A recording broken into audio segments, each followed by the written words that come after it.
This is The Situation Room, the home of hard-hitting political commentary and penetrating insights about the state of the nation. This is a talk radio experience like no other. The Situation Room, a place for hard truths, debates, and elevated conversations. The Situation Room, witty, political, engaging, deep, controversial. In the room, we have C.T. Muga, researcher, academic, seasoned political observer, a fountain of wisdom in these politically uncertain times. Ndu Oko, Nigerian by birth, Kenyan by choice, communications expert, Pan-Africanist, a truth seeker and believer in people power, and Eric Latif, agent provocateur, the man in the chair, seasoned journalist, news hound, a man who believes in punching up, not down. This Good morning. is the How are you doing? It's Thursday, the 24th day of September 2020. Welcome to the Situation Room this beautiful morning. CT Muga is in the house. CT, how are you? Well, I am very well in the house. A new day, a new shirt. Did you give context to the listener who asked you for? No, there's a little detail of his contacts. For me to contact him, I actually need his contact. But I will look for it today so that I can fulfill my promise. Just saying. I mean, A promise for the stated, benefit of everybody. a promise stated is a promise that needs to be kept. I should just say, hizi shati mimi nazipataga hapa. Yes. Okay, na kuja siku fulani unaweza kupewa moja Naweza bure. kuwa moja bure. Lakini lazima ununue kadhaa ndio hizo bure ikuje. Kuna fundi fulani anaitwa hivi. Na ye ni mtaalamu wa kutengeneza shati kama hizo. Na hata najua mahali duka yake iko. Yes. Na hata factory ya kutengeneza shati Najua pia mahali iko. So mimi niko katika ile kategori ya watu ambao wanaitwa well informed. Sawa. Mimi tatafuta yeye na mimi tamwambia yeye. Good. Nduoko, Yes, how are you? fine, thank you. City's asking how you are. Oh, please inform TT that I'm doing very well, thank you. CT has received the response and CT is happy. And the way to be happy is to make someone happy. So CT is happy. And that makes you Ndu happy. It makes me happy that CT is happy? Yes. No, that he's happy that he's made you happy. Wow, okay. So I guess we're all happy. Of course, that's the whole Happiness all round. point. Happiness all around. Everywhere. Kila mahali. There's a lot that we need to discuss today. Leadership. We talk about leadership. And, you know, this is a conversation that we keep having. Maybe we even need to... there are different definitions of leadership from different perspectives and different circumstances. Is there a context to the understanding of leadership? And then we will also now still looking at leadership, but today we'll focus our conversation to the Pan-African arena and see what's happening about leadership, especially in the western part of the continent. What's happening in Mali? Have they resolved? Yeah. Has Jerry Rawlings shot anyone and forced them to comply? Do we have any other areas where, you know, people are demanding a change in leadership? We have an election coming up in Côte d'Ivoire, and all former presidents are vying for this. Yeah. Right? How many former presidents do we have now in that election? 3. Yes. It looks like election here around the continent. Elections coming up in Tanzania, Tanzania. Uganda, Ghana, Côte d'Ivoire. So... In Kenya as well. well, this year, I mean. 400 elections, yes. Yeah. Presidential, though. No. Okay, yeah, Presidential elections. Yeah. In Kenya, that's a big one as well. If you look at all members of parliament. It is. It's a big election coming up. It is. Yes. But of course, we begin the show where we always begin, by answering the question, where are we now? Where is COVID? COVID is, over there. We are over here. That's the thing for a lot of people. I mean, it's unfortunate that, it has become something that you then laugh and smile about, but, it is no longer front and center in terms of people's reality. Whereby it should be, whereby still caution should be applied, seems to have flown out the window a minute ago. unfortunately. 130 cases having been realized in Kenya over the last 24 hours. This is as of yesterday. So that's 130, still keeping in line with the supposed decline. Yeah. Unfortunately, again, we see that caution has been thrown to the wind, and we're likely to see decisions being made as a result of these indicators. So we'll probably wait and see what happens then next week. Okay. Around the world with COVID-19, we are now looking at global numbers of 32,093,955 with 981,962 deaths. If we look at that per country, 7 million in the United States, 5.7 million in India. Yesterday, what did we see in India in terms of the numbers? The new cases that occurred in India, because now the government is starting to, they never really got, this is now when they're getting to the highest numbers, okay? In India alone yesterday, they recorded 89,688 cases. New cases. New cases on the 23rd of September. Almost 90,000 cases. Many might say it's not a big number when you do a comparative analysis vis-a-vis the population of the country. Still, you're looking at 90,000 cases in a day. In a day, it's not a small number. Those are many. Yeah. Against how many samples, though? Okay, so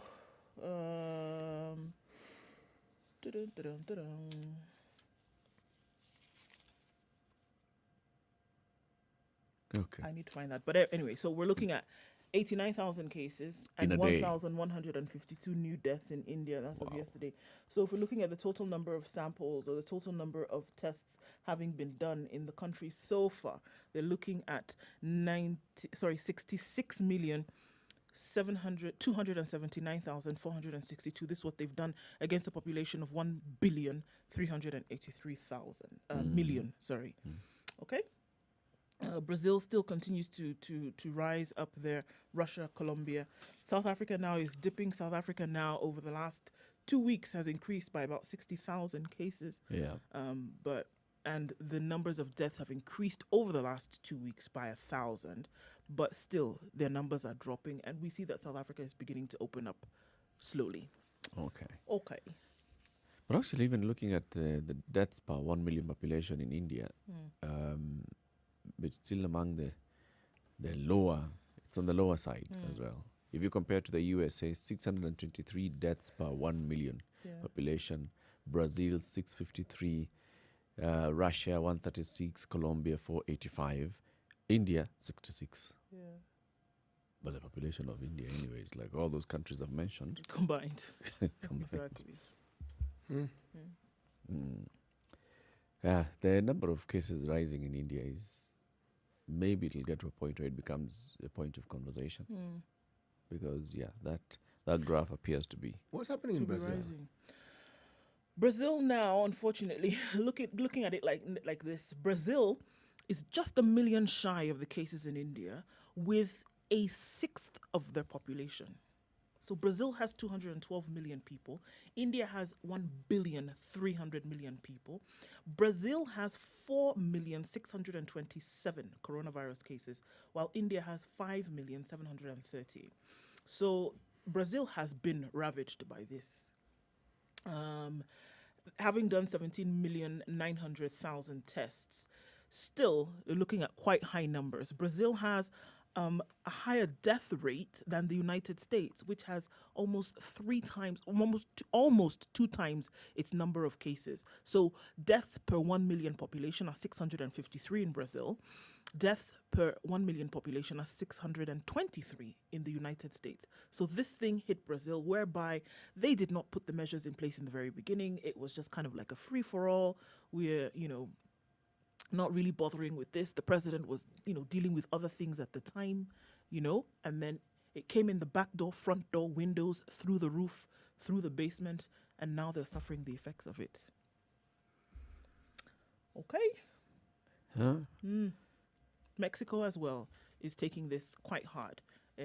now with 710,000 against a population of 129 million.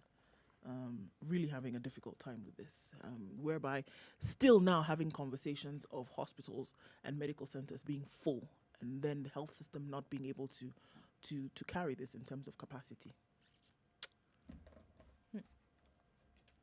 What's in your mind, City? COVID, actually. I'm trying to wrap this thing around my head. You know, a pandemic becomes a topic of panic when it first hits. People get sick, people are dying, meaning it's completely unusual. But we seem to have reached the stage where it is now something normal. It's no longer shocking or surprising. We've been hearing it often enough. So it's something we are now familiar with. And I'm thinking, this familiarity, is it a good thing or is it not? Probably is a good thing. Because with the familiarity, if I'm looking at Kenya, because that's my interest right now, we are now dealing with a situation where people genuinely believe there is no COVID. And that is not true. That's my problem. Yeah, I understand what you mean. Like in the familiarity of it, then you get it's a comfortable conversation that you start to have, without being cognizant of the dangers that still lie therein. You're not really thinking, oh, okay, well, it could still come infect. It just becomes now a discussion of or conversation of the past. It came and it went, whereas it hasn't gone anywhere. It's like malaria. We have malaria. People don't sit up thinking about malaria every day. I think the thing about it is, once you get to that phase, of course, the key disadvantage is that people now start getting careless and you stop thinking really about COVID and how you put yourself and your loved ones in danger of contracting COVID and what it could mean to the person who gets infected with COVID. The positive side of things is that stigma that was very, very strongly associated with COVID has now dissipated. It's no longer, being stigmatized. Even if you hear somebody says, I got COVID last week, so you get used to it. Okay. Pole sana, umepona sana. You're back home, all right. Or somebody has been hospitalized because now they have COVID. You're not thinking, oh my God, do not visit that homestead. Don't call them. Now that stigma has been reduced. The other thing is now that you are able then to focus on everything else about life as you live your life on a daily basis. It's just like HIV. It's not that people do not know that there is HIV. It's that, and the way you see, the people who still behave, they conduct themselves as if they don't remember that there's HIV. And I'm talking about this in terms of, their sexual activity. But HIV had antiretrovirals, which with time became so potent, you knew the issue of death was eliminated from the conversation unless you tested when you were already at a higher stage, like say at that point then, it was touch and go. But if it was detected early, and that is why the push to have people tested in very large numbers was there. That's why the UNAIDS 1990 dictum was preached and preached and preached. And they even said after 90, it was achievable, push it to 95. One of the things that one used to come across anecdotally were people would complain about the ARVs. And they would say, you people, there's something that you've done wrong. And you say, okay, what is it? These ARVs, people whom we knew to be HIV positive and asked, how would you know? Said because they're taking the medicine and they're lost weight. When they're on ARVs, they even became better looking than they were before they started losing weight. Yeah. So now you couldn't tell. I said, but most illnesses, when people have them, you cannot tell. I said, by the time someone's health is deteriorating, they were not infected the day before. Their bodies have been grappling with this thing for the longest time. My concern with COVID is that it is transmitted through the air. That is my real concern. So the possibility of coming into contact with it is really genuinely high. Yeah. Because you have to breathe. You don't have to have sex, but you have to breathe. No, you don't have to have sex, but you have to breathe. I could see you pondering on it, but I'm repeating. You don't have to have sex. But yes. Okay. Yes. No. But you have to breathe. Now, because you have to breathe and you don't know who has it, you actually don't know. then it really becomes tricky, doesn't it? It does. You asked me what is going on in my mind. That is what was That going was on. it, huh? Yes. That was it. And wondering where we are, how we are all handling it now. A 6:15, the Situation Room continues. Shortly, we'll be looking at today's proverb and then the big headlines. It's a time for us to first look at what's happening in the skies on this Thursday morning. Is it going to rain? Is it not? Is it sunny? Is it not? The other day, it rained in some parts of the Nairobi metropolitan, and it didn't rain in other parts of the Nairobi metropolitan. Exactly. Can you make sure that today's weather forecast tells us whether any part is going to rain? Do I look like the goddess of Don't rain? just tell us, you what? Be specific. Rainmaker.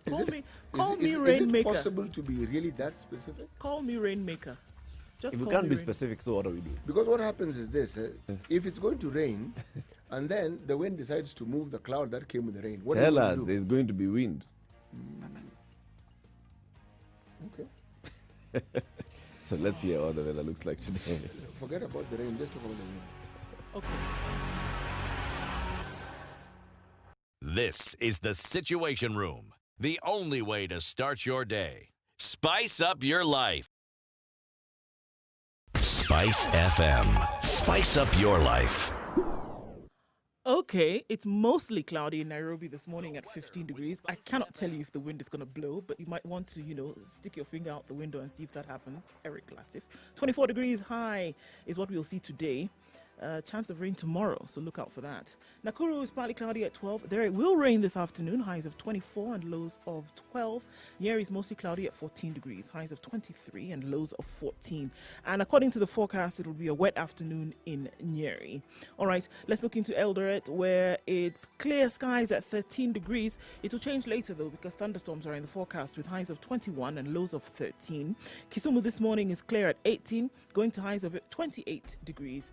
And in Kakamega, clear skies at 15 degrees. It's going to be a wet afternoon there with highs of 26 and lows of 15. Mostly cloudy conditions in Mombasa, 24, highs of 28 with a chance of rains later on. It was a really wet day in Malindi yesterday. It's mostly cloudy this morning at 24, chance of rain early on with highs of 28.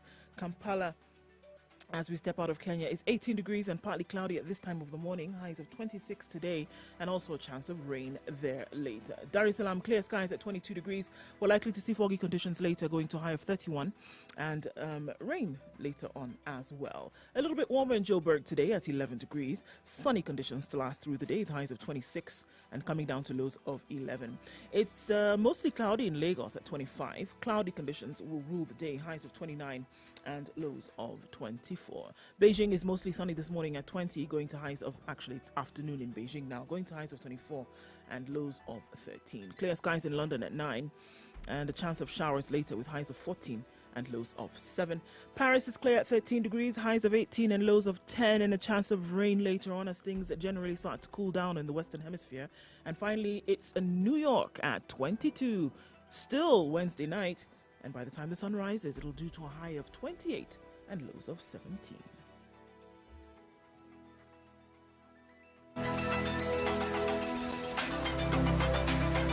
Sugar and spice and everything nice. Everything nice. Spice everything. Spice up your life. Mature, intelligent talk every morning. Spice up yourself.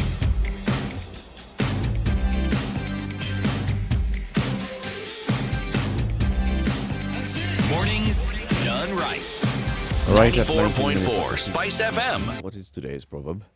Today's proverb is a simple, straightforward one-liner of a proverb. And this is what it says. This is me now trying to find the page on which I wrote it and having difficulties determining which page it is. Now I have found it. Food that is prepared has no master. It's a Malagasy saying. Food that has been prepared has no master. Okay. I don't get it. No, I don't. Floating like a cloud. That's a good thing, which means it's a good proverb. Okay. That's why I think it was a one-liner. Any other word here for master, perhaps?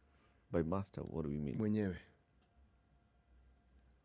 There's no owner per se. Chakula kimeiva akina mwenyewe. Haina mwenyewe. Yes, good, excellent. Today is that day. Today is Where definitely things are that happening. day. Okay. So find it, eat it. You may prepare food, but you may not really be certain who might eat it. In an African setting, it becomes not that difficult to understand. If you bring it to a modern setting and you're in a restaurant, then of course you'll wonder, what are you talking about? I'm paying for this food, how can it be not mine, and I'm the one who's paid for it? But consider in an African setting how it is people who prepared food. They prepared food with visitors in mind. Yeah. They always did. So it was never just food for the family, but food enough so that should a visitor pass by, They will not lack. they will have, all you're told is sit, eat. No, just sit. Why are you leaving? We're just about to serve. Yes. Yep. Not these modern times of, oh, unaenda. Okay, oh, pole. A glass of water perhaps? Oh, Times have a change. let's talk later. We're about to go to the table. Yes. Hey, okay. We'll be looking at the headlines now. Omoriki Vincent Onyaboke says, hello guys from JKIA. It's a very, very nice morning, ready for a mature conversation in the Situation Room. I love you guys. You're my favorite. Recently, you celebrated a year of being and forgot your audience. At least mungetuma hata kama ni airtime ya 100. Brian O'Barra. The man actually does have a valid point. Our boss, Brian O'Barra, is here and is listening. So, Omoriki, I think just send another tweet and tag him. So that he can be tagged.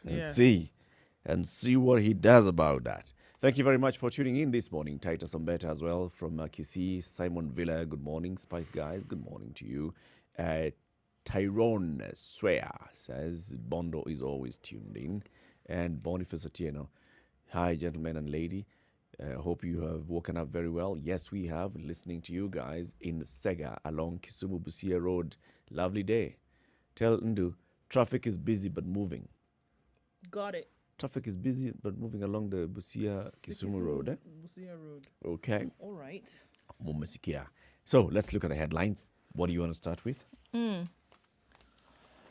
Where do we begin? The Director of Criminal Investigations, George Kinoti, has demanded that Senator Cleophas Malala apologizes for falsely accusing the police. Further, he dismissed claims of a threat to Malala's life and demanded that the senator make a public apology to the police unit he accused of plotting to kill him. Malala caused a stir when he when he broke down during a Senate committee session alleging a scheme by DCI officers to eliminate him. Kinoti, however, shrugged off the claims yesterday and asked the Senate National Security Committee chaired by Yusuf Haji to recommend that Malala be charged for giving false information to the police.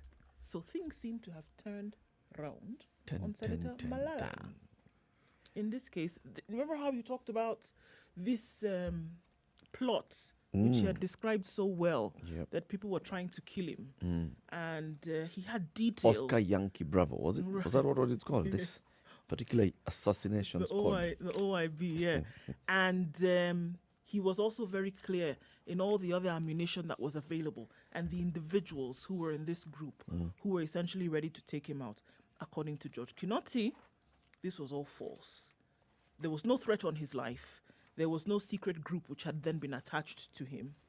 And now the tables seem to have turned, where he's being asked for an apology. And beyond that, he's also asking that he be charged for false accusations.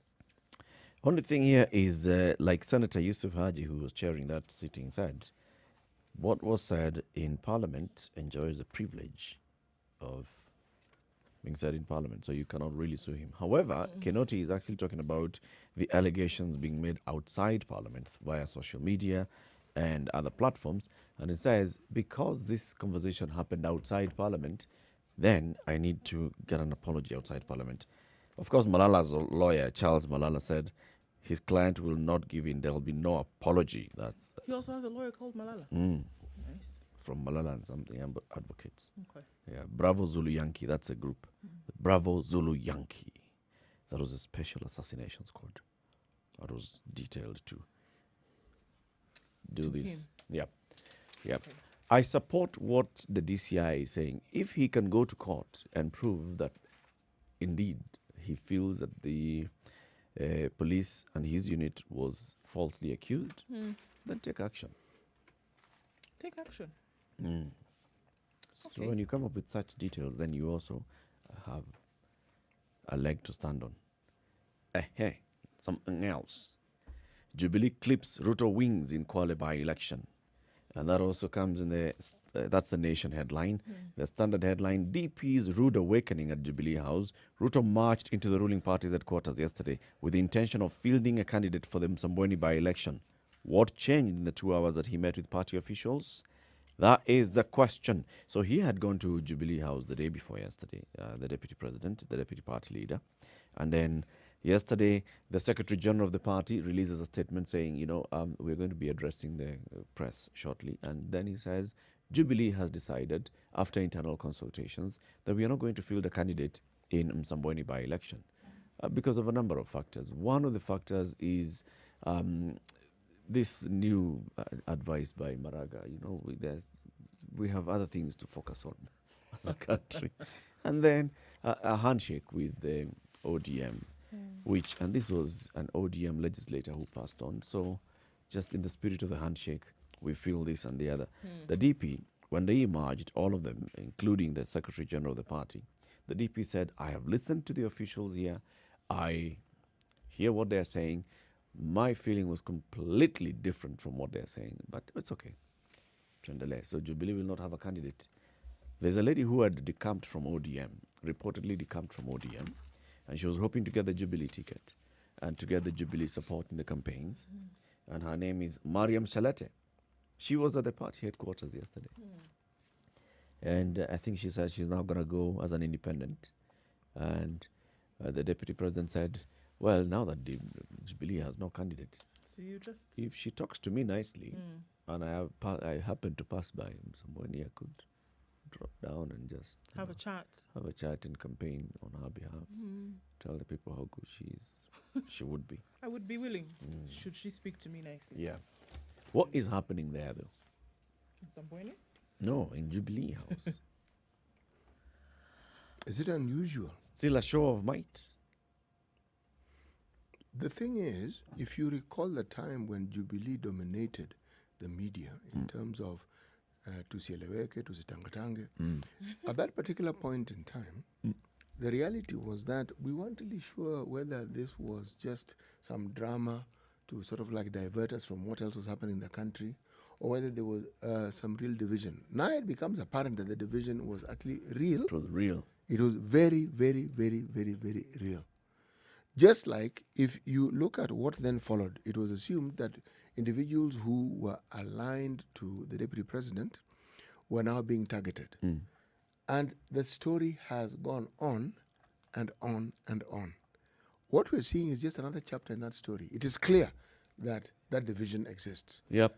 So it isn't difficult to determine and relate the activities that are happening within Jubilee or activities by Jubilee members, especially those in senior positions, because they're the ones who hog the larger limelight. Yeah. It's not difficult to determine what it is that is happening within Jubilee. Because the party says we are not going to field a candidate.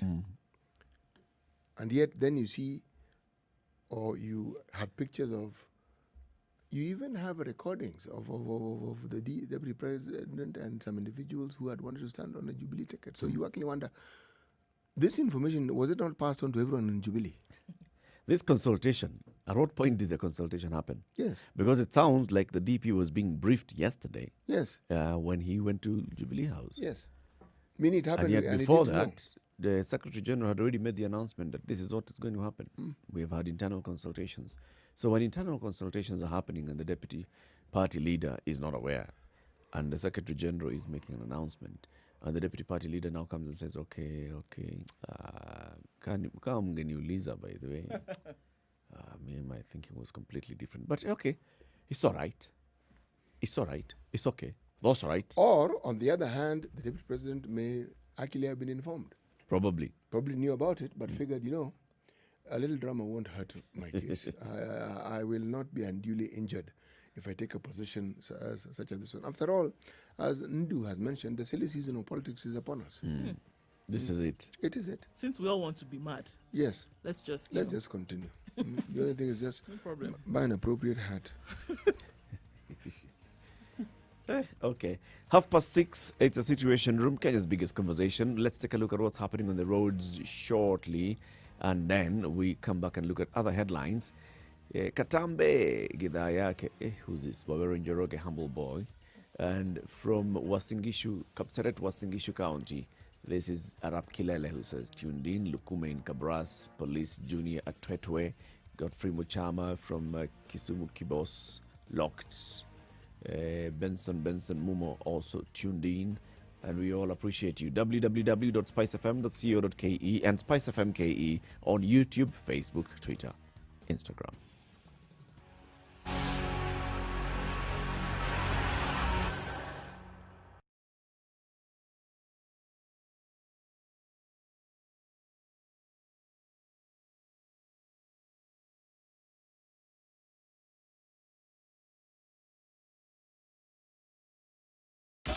"24/7 around the world, non-stop. This is Spice FM. When it comes to bridging the information gap to help strengthen the agricultural sector in our country, you can always rely on Farm Kenya to be the glue holding everything together. And now, courtesy of the partnership with Farmster, things couldn't be better. Introducing Farm Kenya platform, and it goes like this. Our SMS service will help farmers upload and publish their products without smartphones, while the Farm Kenya app will allow buyers locate, purchase from, and engage the farmers directly.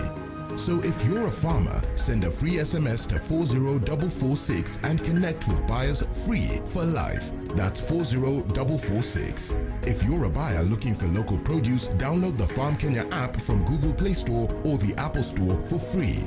Remember, ukulima sio shamba pekee. Ukulima ni digital.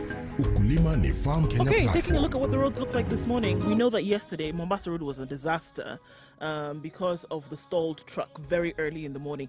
Now it doesn't look so bad, guys. Mombasa Road is actually looking quite good now.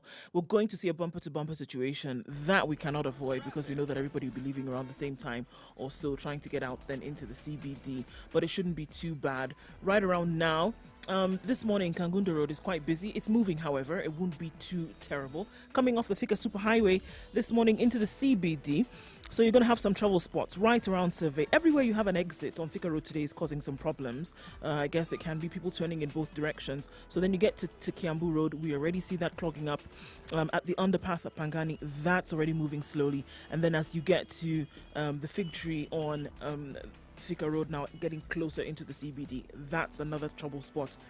So heightened levels of traffic in those areas. Also industrial area, that construction is not done and people think it's a 5-day affair. It isn't. It's going to take a number of weeks for that to be sorted out. So expect more traffic in industrial area.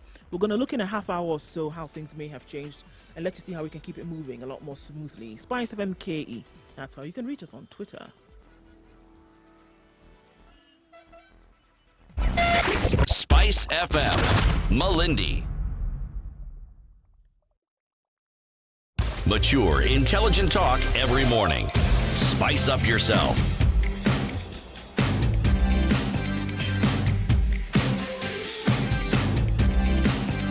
Mornings done right. 94.4 Spice FM. Yesterday, the headline was that the president, the DP, and the ODM leader were silent on the matter of Chief Justice's advice to the president. However, the ODM party leader spoke yesterday. He released a statement. He said, "We have been ushered into circumstances that require consensus, failing which we may throw away the baby with the bathwater. In such circumstances, the Constitution gives power to citizens to act directly and not through elected leaders to have their aspirations realized." Basically, this statement by the ODM party leader. First, he said, "Wow. Maraga, wow." Then he went on to say, okay, we are here because Parliament failed. They ought to have enacted the law or at least dealt with this issue. They didn't deal with it. And now we're where we are. Clearly, the leaders have not lived up to the aspirations of the citizens. And now we revert back to Chapter 1 of the Constitution, where the citizens shall exercise their sovereign directly or through their elected representatives. Now that "or" has been taken away. So directly. That was his statement. What do you make of that? I see him saying, you know what, it's about time we did something in the Constitution. Referendum. It was a very well must. Thinking of inserting the word referendum. Remember, this is the same individual who has always talked about people power in various forums and in various ways. People's parliament, people's voices, and has positioned himself as a representative of these voices for the longest time. So if you have a situation where matters seem to be going back to the people, It's a good thing, no? long heralded dream come true. It is now where it should be. Front center, it's happening. And the interpretation that Eric has afforded it is actually very smart, because when you think about it, that's what a referendum is.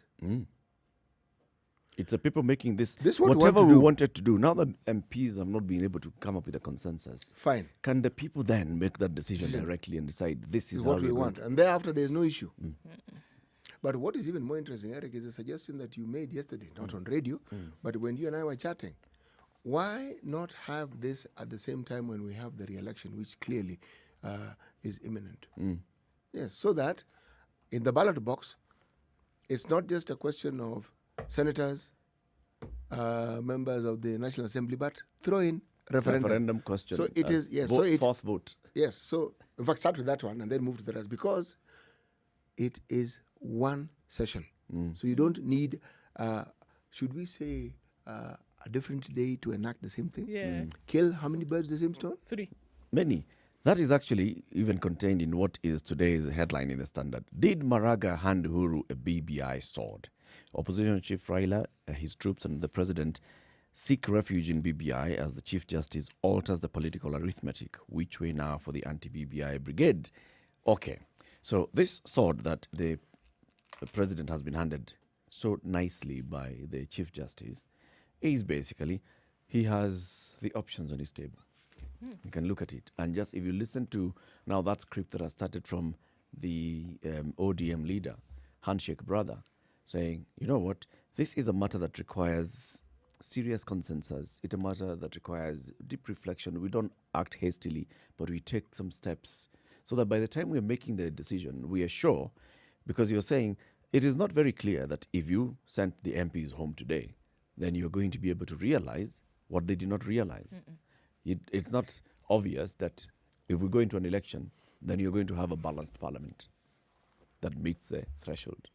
So what is it that would then help us not to go into this cycle again? Because if we went into another election and MPs come and the House is not properly constituted, Kenyan Gold Court says, Maraga says, President sends us back to another election. Back to square one.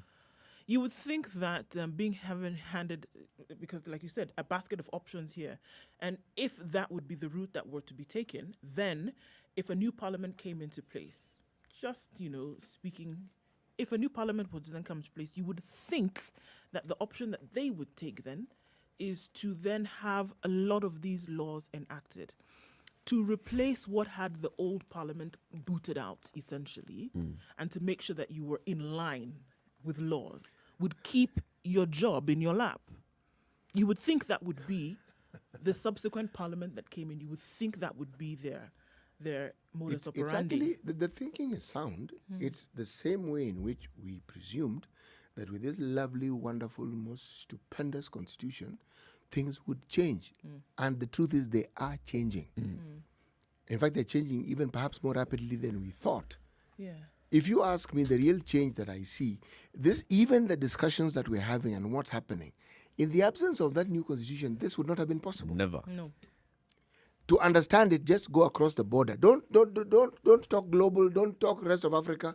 Just go to our neighbors and ask yourself what you ask yourself the simple question whether the sort of debate and the issue that we're having can actually be had in those countries. I mean, maybe you don't want. You're right. Just to hop and escape over the border, people are not having conversations that I would like to term as robust. You can't speak about it. You speak about it, you're shut down. Basically, whichever way you want to use to be shut down, it's okay. You take what you there's get. a gentleman who writes for the East African called, I think, Walimwengu. He's called. Yes. I know the guy. Yeah, the name is just there. Yes. You just give it time, it'll come. Now, he's quoted in the East African as saying something very, very interesting with reference to his president. Okay? And this is quoted as a conversation the president was having. Remember, Tanzania is in election mode, and he was having this conversation, and he was talking to some chiefs of some parasital heads. Specifically their equivalent of our IBC, said, you've got this lovely job, you've got these lovely vehicles that you've been given, all right? Surely, after all these things that I've done for you, is it really possible for you to announce the name of somebody else as the winner of this election? Surely. Now, it is a thinking that, unfortunately, we on this continent find very, very, very popular and appealing. What someone has as their right is considered a favor. It is actually not a favor. It's absolutely not a favor. Again, another saying that I was reading, I'm trying to remember where it is I read it and who was saying it to the other, but it was in this context. And this was, I think, an Eastern European saying. I'm trying to remember. And the advice was, why do you want to subject something as important as a presidential position to an election? So you think, wait a moment, what are you saying? We've had that debate even on this show, remember? Yes, we have. And we've had it, and it was fairly vigorous. Universal suffrage? No. We had people who said, no. Not everybody should be allowed to vote. Weighted voting. Weighted. Now, again, it's a debate that must continue. It's not a debate that you have once and you stop. But what really comes to the fore and the understanding of the opening of space is this. At the end of the day, this power that our constitution gives the citizenry becomes real. It realizes there's a reality to it. It isn't fictitious. Yep. The writer is called Generali Ulimwengu. Yes. Generali Ulimwengu. General world. Okay. But if you consider, you only need to turn to the standard on page 20 and this space that has been opened. The judiciary are now the key players here. Judge stops Nema from closing Mara luxury camp. All right. In the papers, the migration of the wildebeest in the Mara is considered one of the wonders of this planet. Yes. And it is a wonder if you look at it. Somebody got permission to go and build a luxury camp right on the banks of that river. So when the wildebeest cross, they now have to divert. And pictures were taken of workers within the camp chasing away the wildebeest. Yeah. Now, the drama that followed is actually amusing if you think about it, because that thing didn't get dropped on the day that picture was taken. Of course not. This hotel has been there for more than 10 years at that spot. Wildlife have not been trying to cross over that spot for 10 years, and every year you have workers trying to shoo them away. All right? So the whole conversation of how this happened this time is another whole different conversation. Was the hotel built legally? Was it not? Who gave the permit? Blah, Blah, blah, blah. Was it all right for them to be given Kick the permit? the can down the road. Did they not know the migratory path of the wildebeest? Yeah, but you Was see, this a migratory path? this, of the wildebeest? what we are Have things reading and changed? even what we are able to discuss is because that space was opened. Yep. Because the Constitution enabled what we are seeing. There are very spirited efforts to stifle it in all manner of ways. But even the discussion that takes center stage in our headlines with regards to what the Chief Justice said, because if you look at everything that that's happening now, it will revolve around what the Chief Justice said. At the national level, the discussion, it'll be, call it BBI, call it party politics. It'll revolve around what the Chief Justice said. Yep. This will be it. The sword that the president has been handed.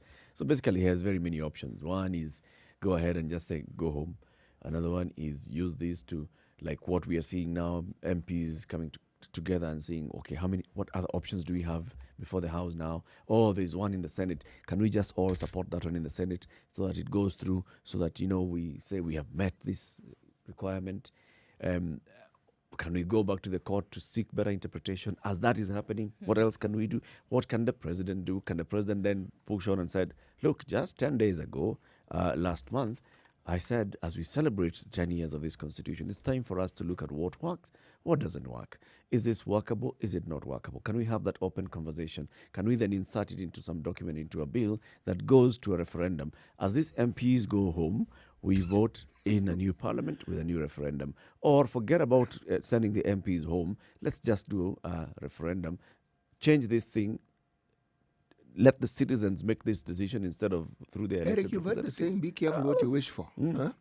Civil society and their ilk have for the longest time referred to President Uhuru as an imperial president. Yep. Now he is. And the power has been given to him by none other than the judiciary. The judiciary. Yeah. He has it. Right now, with that advisory, he's got it. And he can do a number of things with it. Oh. It's a Actually, sword that he's been given. ask but this yourself, one has where's the multiple limit? Sides. Yeah, this one has multiple sides. And where's then the limit? if you were looking at a leader who, had a bit of a quirk, then this is somebody who then eventually could invite all kinds of things. Tyranny, anarchy. How? What do you mean? Somebody who's been given a sword like that and then has, 400 people who could be essentially able to do whatever he wants and have the threat of dissolution hanging over their heads. It's up to him. I think the point of view that Ndu is putting across is worth giving a little attention. Remember, the thing that we have said consistently on this show is how it is our political leaders are so capable and can be relied on to look after their own interest. The threat of sacking, man, it touches, do it anything. gets to the core Yeah, of the self-interest. this is the main Core. one. Yes, core. Now, surely, everything that comes to the job goes Go. poof in smoke. Finish. What somebody wants you to do with your job hanging by a thread, my friend. You do. But there's a side of it which I begin to like. But more and the more. side I was saying is, I hear what you're saying. Yes, he has this sword. He has the power to arm twist the legislature to basically do his bidding, right? Well, he already had that proper nice influence, but now he has it is legal real. instrument. he has Yes, proper instrument now, legal. right? But he cannot still break the law, because you can still go and challenge any decision that has been made through Parliament and into the executive in court. Yet again, my point exactly. You see, that space is real. As opposed to saying, oh, there's this. Remember, we also had this particular discussion in the show that the bottleneck to any problem we have in this country has been the judiciary. Yep. Not true. Maybe the constant mention of it prodded them in that direction, but it is not true. You can simply see by what is actually happening that the judiciary is doing what I believe it's supposed to do. But listen to this other bit. Look at how the legal minds in this country are debating it. Each side, irrespective of whichever side, arguing as vigorously as the other. yes. And each of them quoting aspects of the law. For me, it's really educational because I'm hearing things I didn't know. I'm understanding things I didn't understand. And whether shall is a matter of personal will Will or or obligation, And So- why shall is litigated against more than any other word. whether it's must. eh? So, It's nice. no, these are good times. Moses, go tell my people, thou shalt not kill. You So- will not. You may that you decide must to, not. You see, it, when a word is brought in from what we call Old English Yeah. and brought into the current modern use, the meaning could be debatable, but if your reference point is what it was originally used for, then there is, in my mind, the debate is cant. You shall meant you will not. you will not.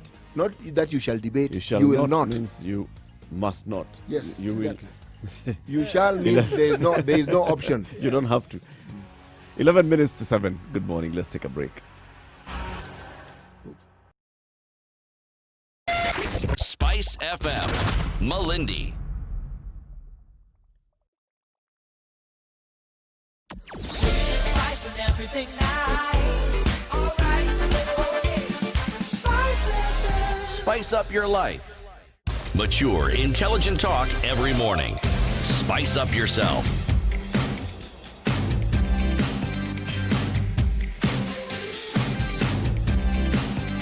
Mornings Now, done right. 94.4. Looking at other headlines in the papers, now that we're still talking about the judiciary, the Judicial Service Commission has drawn up new judicial law with raft of conditions. The proposed conditions are meant to instill public confidence in the judiciary and how judges, magistrates, and qadis would handle cases. It'll be a judicial misconduct for a judge to be kicked out of a professional body or even get entangled in private affairs that do not promote public confidence. At the same time, judges will have to cautiously seek personal loans, since in the event the same is perceived to compromise his or her office, an aggrieved person may seek their removal.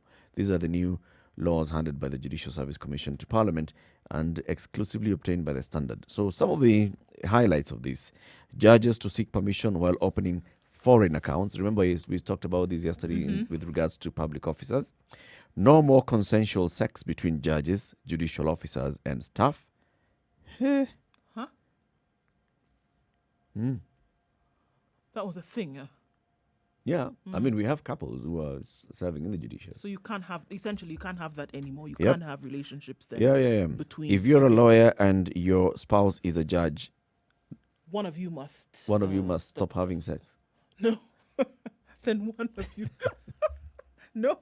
Then one of you then cannot stand in terms of representation. Essentially, right? What does it mean that if you're a lawyer and your or spouse your is a partner lawyer, is you cannot apply for a job as a judge? Yes. Your relationship may continue, but then now you cannot hold any kind of representation. On. That's one bit anyway. I think maybe it requires a bit of a deeper understanding on what exactly they mean. Because I'm just thinking, for example, there are judges whose spouses are lawyers. True. Or who also work in the judiciary. Or even magistrates. So what does that mean? They're not.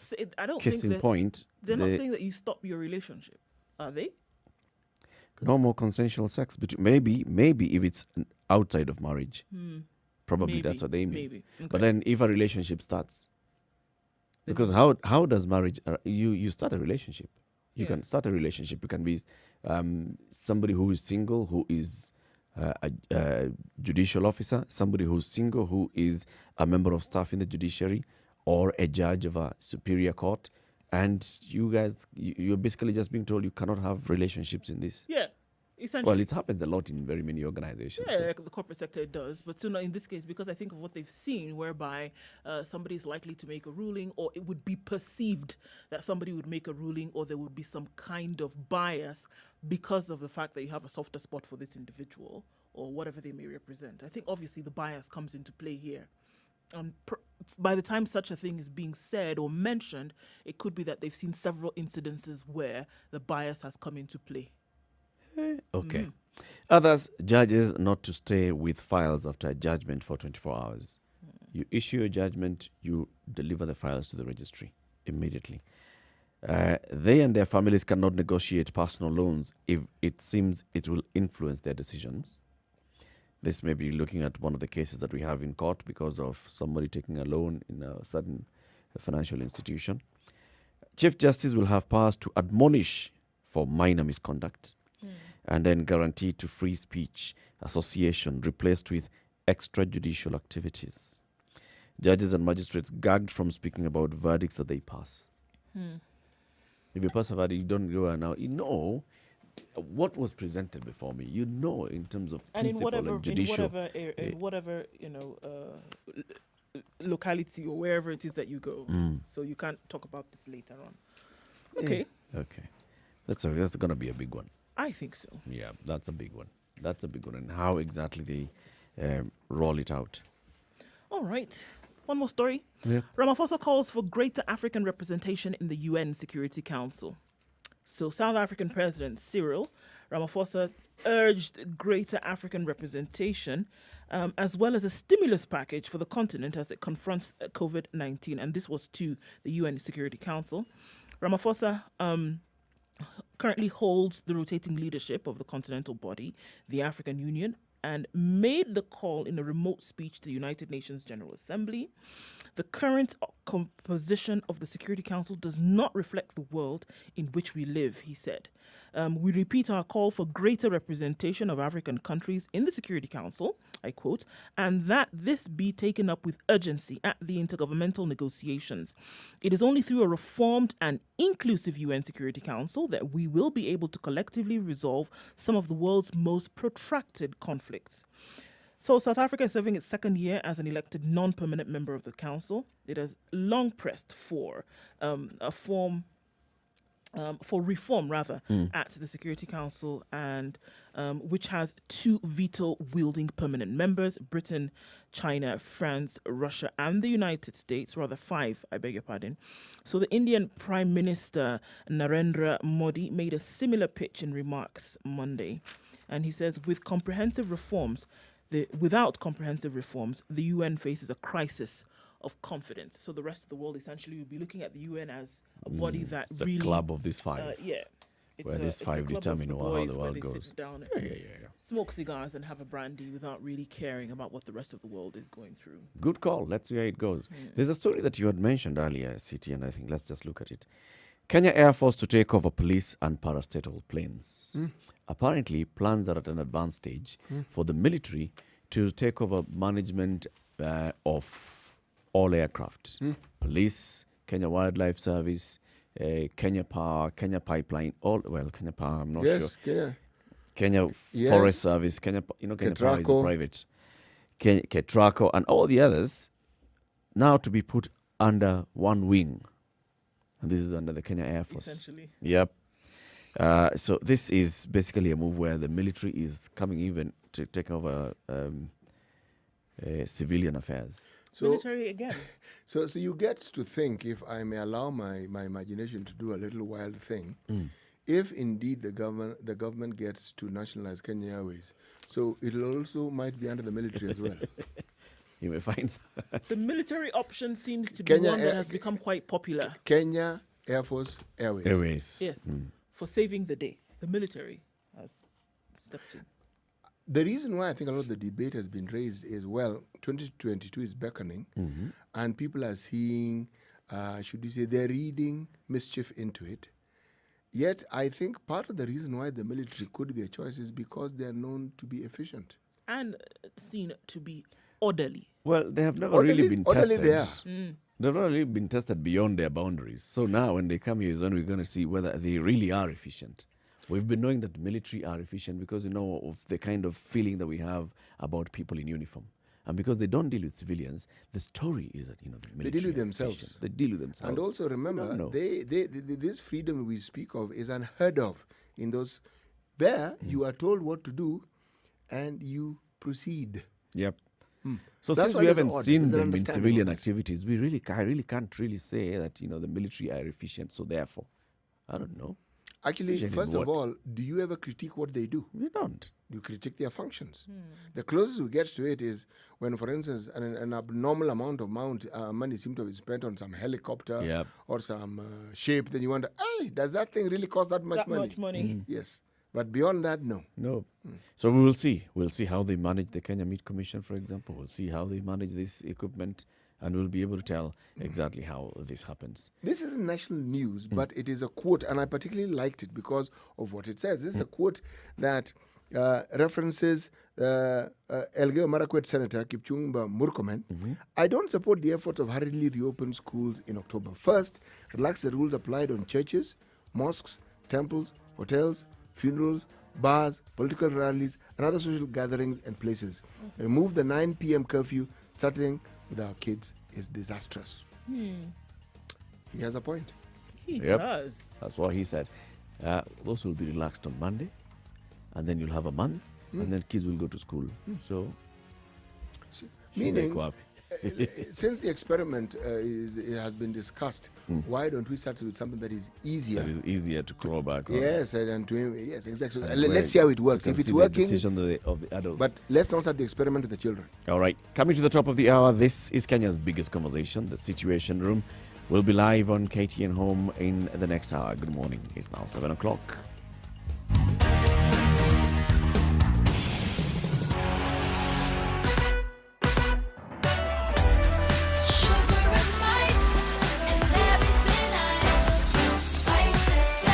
Spice up your life. Spice FM, Nakuru. Okay, Limuru Road. Then Traffic. The Aga Khan Hospital has experienced an accident this morning between a public service vehicle and a personal vehicle, unfortunately, and that has caused some traffic. It's going to cause some traffic. Still waiting to be cleared off. So we'll see some traffic inbound to the CBD, and that will join with the traffic that we already see building up right around the Fig Tree Hotel on Thika Road. Getting into the CBD is gonna be a little bit slower this morning because of that. All right, Thika Road, then around the Pangani Underpass, getting into the CBD as well, is a little bit slower. We'll keep an eye on that and see how that is, but this is normal traffic this morning. We will see heightened levels of traffic on Mombasa Road, just as a warning for you guys to understand that because of the construction, this is what will continue. Industrial area in and out, because you have less roads to use, also we'll see compounded traffic. Remember, Lunga Lunga and Likoni closed. Getting to the City Stadium roundabout, then off of Jogo Road into the CBD also won't be too bad. Let us know what you see. Spice FM KE. It's Thursday morning. We're trying to keep things moving. And in case you get stuck somewhere, we might be able to help out with an alternate. Let us know.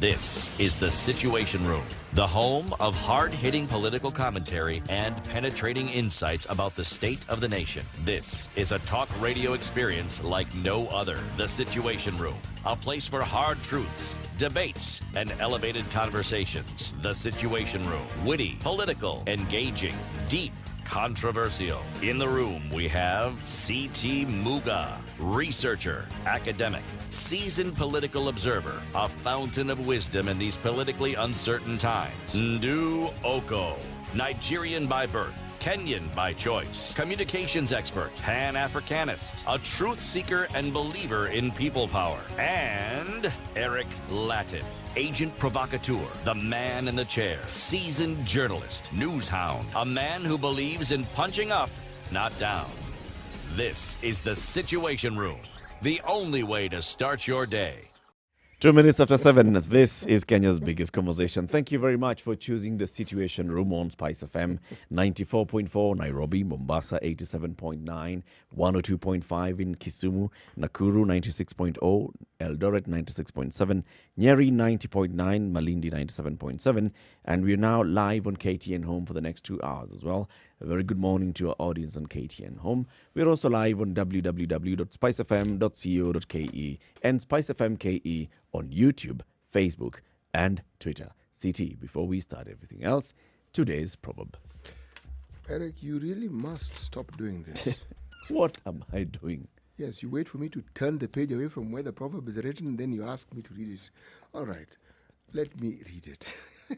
The food that is prepared has no master. A Malagasy saying. Say that again. The food that is prepared has no master. The food that is prepared has no master. No. Okay.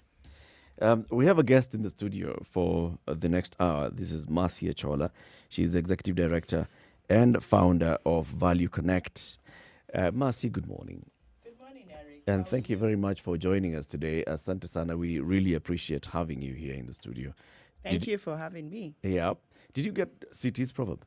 Yes, I did. I saw you nodding. And when he told us in the first hour, we were like, huh? Food master.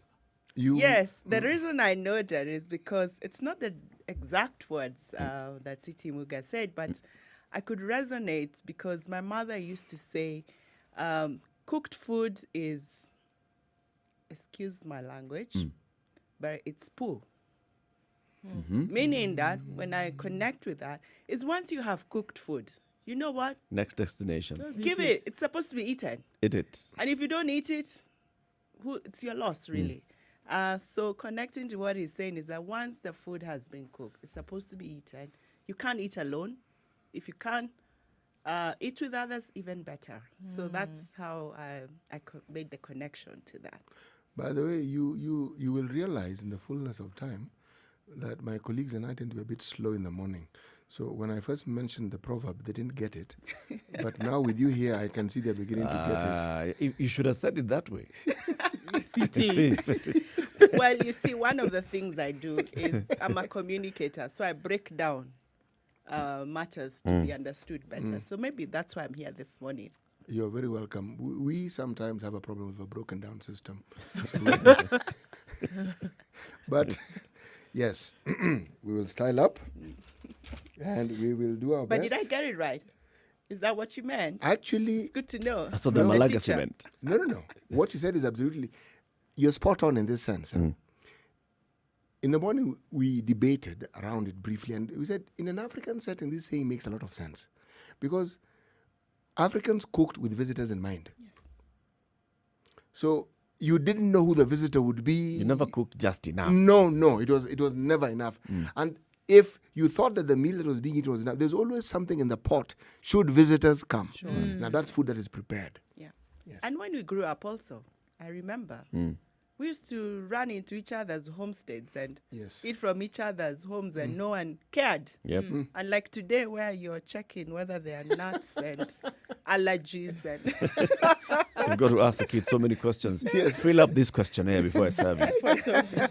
Do you have want to any be known sued. allergy? allergies. Right. Welcome, Mercy, and it's good to have you. Tell us about Value Connect. Well, Value Connect, just as the word says, is we're about connecting people, but beyond connecting is making sure we add value to them.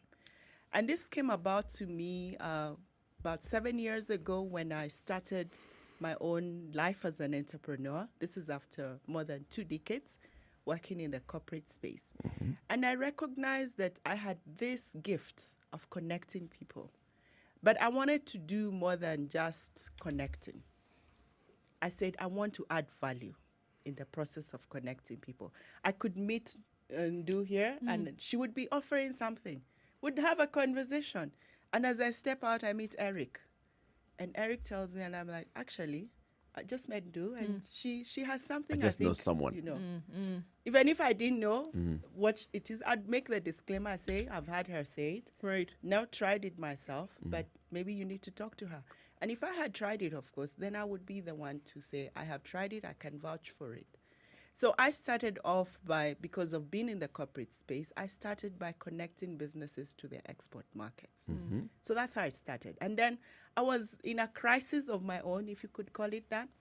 I had had to step down of a very senior corporate job to follow my family because my husband was sent to work abroad. And I had a choice. Do I sit at home, become a housewife, or what can I do? And then I looked back from where I'd come from and I said, I can do something. So I started to connect the businesses. And that's where my journey started. A couple of years later, as I went through my own personal development, I began to realize that these companies that I was trying to help to export markets, a lot of them were lacking. Yes, they had fantastic products, fantastic leaders, but anytime I put them in front of an investor, you would find that they lacked what we call soft skills, but I call them essential soft skills. How do you negotiate? How do you connect with a person across the table? As a leader, what is your vision? Can you articulate it? Can you tell somebody where you're going, from where you're coming? And then in terms of also customer relations, how do you interact with them? And all these things are very important and vital because a lot of us, when we're starting businesses, we look at the process, we look at the systems, and we believe they bring us efficiencies. And we forget a very important thing, people. The people we have, starting with ourselves, we have to develop and nurture us. So I wanted to be in this space and to help people in that. And that is how I came to be a certified coach, speaker, and trainer with the John Maxwell team. I've connected the dots for you there, Eric. Completely. Yeah. You're the go-to lady, basically. Yes, I am. You're like, you know those people who say, I know a guy. That's Mercy. You're the guy. Yes, that's the one. You tell Mercy anything, I just know the person that you need to talk to. I just know the lady that you need to call. Or like me, when you mentioned John Maxwell, I'm asking, who is John Maxwell? John Maxwell. He said, no, Mercy Achola. Just ask Mercy. In Kenya, Mercy Achola. Mercy. Yep.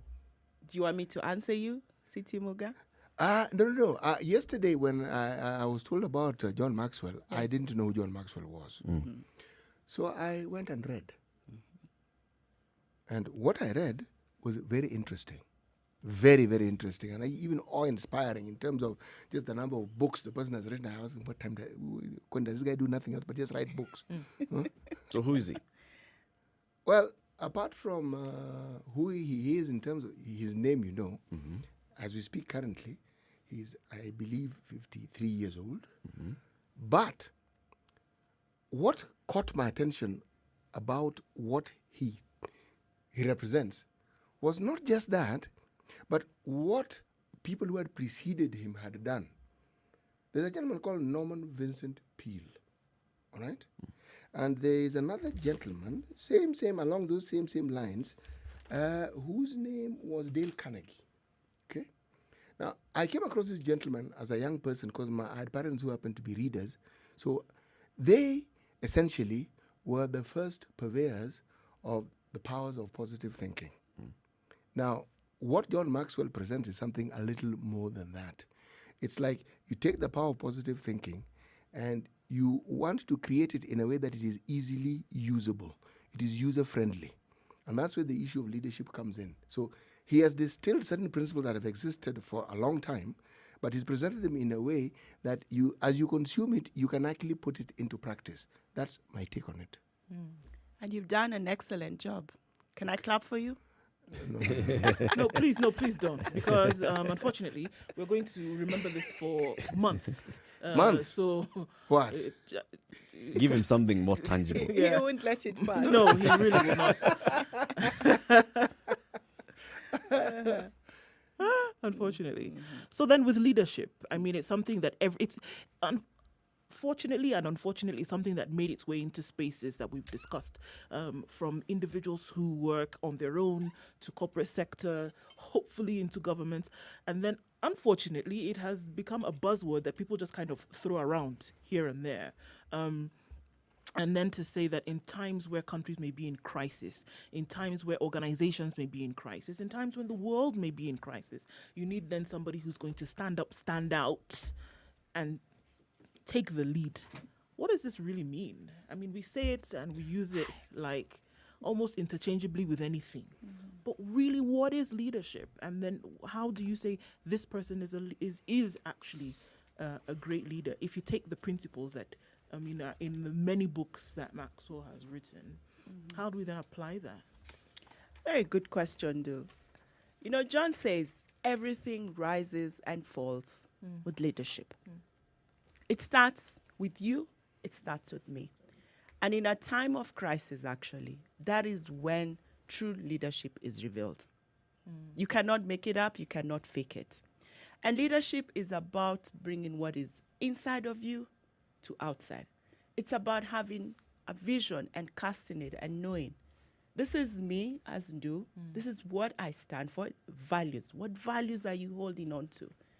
And those values are the ones that translate into your character. And from your character, then it is able to be visible in each and everything that you do. And a crisis is the time when the rubber meets the road. Yeah? You'll get to know who's a pretender and who's a player. A pretender will want to skim, the surface, but a player goes deeper. It's the time you want to identify who if you're leading an organization, is when you want to be closest to your people because they're feeling vulnerable. It's the time they need to be shown the way. Actually, John says leaders know the way, they show the way, and live the way. So you cannot give what you do not have. I'm just trying to simplify what that essence of leadership is. Because, as you rightly said, we have misconstrued this word. Leadership is not a position. You don't need a position to be a leader. Because, like I said, you start leading yourself. Now, to lead yourself, you don't need a position. You're who you are. You need to know where you're going and how you're getting there. Now, when you move into a position, This is now when you must influence. Because if you're going to be leading by giving dictates and people following you because they are rules, that's no impact. The influence comes by people watching you, believing in what you're taking them through, and they want to follow because they're feeling that where you're leading them to is better. And even as you go higher the levels of a leader, leaders are not about creating followers. Leaders are about creating other leaders. About creating other Yes. leaders. Yeah. So do you become a leader? Are you born a leader? Do you grow into being a leader? Another good question, Eric. We are all born. With leadership qualities? We all have some elements of leadership in us. But like everything else, you must nurture it. You must be intentional in developing it. So there are people who you say they're naturally born with traits that probably make it easier for them to become what we call better leaders, and that's why people say they are born leaders. But the truth is, each and every one of us has a capability to grow and become a leader. We just need to be self-aware, what are the areas we're growing, and we need to be intentional about that. Then we will be a leader. Well, that's a very dangerous statement. It's very dangerous because anyone listening to it, Yes. if you're Kenyan, let me start with if you're African, then you're Kenyan, and they believe, John Maxwell has said, I am a leader, I have the capability of being a leader. So you will stop telling me what to do, I will lead myself. And since I am a leader, and I am born a leader, and you know how it continues. You have an entire country of people who believe they can lead themselves. At what point do you understand that leadership sometimes means submission? You see, even if you get to what we would term as the highest hierarchy of being a leader, it does not mean you know it all. Actually, in an African setting, you know it all. That's why you're the leader. I mean, that's why you're the leader. Why else are you the leader? They gave you the position because, you know, nobody else could fit the ball. Nobody else's feet could fit in these shoes. You see, let's even come to this crisis we have been in. COVID-19. No one has ever seen a crisis like this before. Closest was 100 years ago. None of us was alive. And there's not a single leader in whichever capacity could stand up and say, I know where this thing is taking us. You had to sit down. You had to put down your thoughts. And if you look at those who have managed to be successful in this era, they sat down with a group of people to brainstorm. What do you think, Muga? What do you think, Eric? And you put all these things down, and a lot of us, it was try and error. Some things worked, and then the leadership comes in. You need to be agile in the decision-making process and be very quickly to decipher at what point this thing is not working, drop it, and move on. So being a leader is not knowing it all. It's being able to consult and engage a team that works within you. In fact, it's called the inner circle. I could go spiritual here. Even Jesus, who was man, God in man, had an inner circle that he used to consult. He didn't know it all in that sense. He always used to engage them and brought them down. Yes, he knew it all as God, but he always brought it down and broke it down to the disciples around him. He never castigated any one of them for asking questions. And you know what? Good leaders ask great questions. If you're a leader and you're not asking the people around you questions, you will never know what is happening. They will always try and tell you what they think you want to hear. But if you ask the right questions, step back to listen, and then from there, decide and take the action that needs to happen, then you're being a leader. So in essence, what you're saying, just to go with what CT was asking earlier, not even asking, it's for you to be a leader, then you've got to have people that you're leading, right? You can't be a leader of yourself, really. You've got to have others that, whose input you're seeking, and then from their input, you're giving them direction. That's basically the essence of leadership. You're listening, you're deciphering what exactly is happening, you're understanding the situation and the circumstances, and then you're saying, then, with everything considered, this is the best route to take. I believe this is how we should go. And then now, with that, they follow you, and you continue making the decisions, just like you're saying. If you realize that you made a wrong turn, immediately understand that and turn back. You've got to have people that you are leading. Mm-hmm. Yes, you've put it right, but I take you a step back a little bit. That you must first be able to lead yourself before you lead others. Leadership starts with you, because you cannot give what you do not have. If I cannot wake up and I mean, let's again, it's about simplifying this context, okay? We all have aspirations of where we want to go in life. I remember when I was young, my desire was to travel the world. And I thought I could do that as an air stewardess. But as I grew older, I figured that there were better ways I could travel without necessarily being that. So I was leading myself in my vision of where I saw myself and where I want to go. Now, if I cannot figure that out for myself, how do I begin to figure it out for other people? Are we asking these questions? Because, I mean, obviously, when you think about leadership and then coming back to even the African context where we are domiciled here, then people who are voting, for example, and of course I had to go there, people who are making decisions about who to put in positions of leadership, asking these questions, because it seems almost simple that if you can look at an individual, I mean, and say, do they have these attributes? And then use that to be able to put them in these positions. Do you think then it's a formula that we should be able to use even when we are voting? Very good question, Drew. And as you have said it, unfortunately, we're not making use of it. It's simple, but not so simple to us. Because ideally, when I'm going to the ballot box, I need to know what values do I stand for. Okay? But in a way, probably, we are actually voting who we are. I drive on Nairobi roads and I look at just in an incident where sometimes it's not even an accident, maybe just a little pile-up or something, and suddenly you'll have 5 lanes. The impunity in us. We don't have patience to wait and see, is this traffic going to be moving? We are all feeling that I am justified, I'm the one in a hurry, I need to get there first before everybody else. So why is it any wonder the kind of voting we do? But if we stepped back and said, what is it that I really stand for? What are my values? If we can get that right, then you will want to get somebody who stands for similar values as you to be the one to represent you. We've been told many times our voting has consequences, and we see it all the time. Is it a wonder? It's the choices that we make.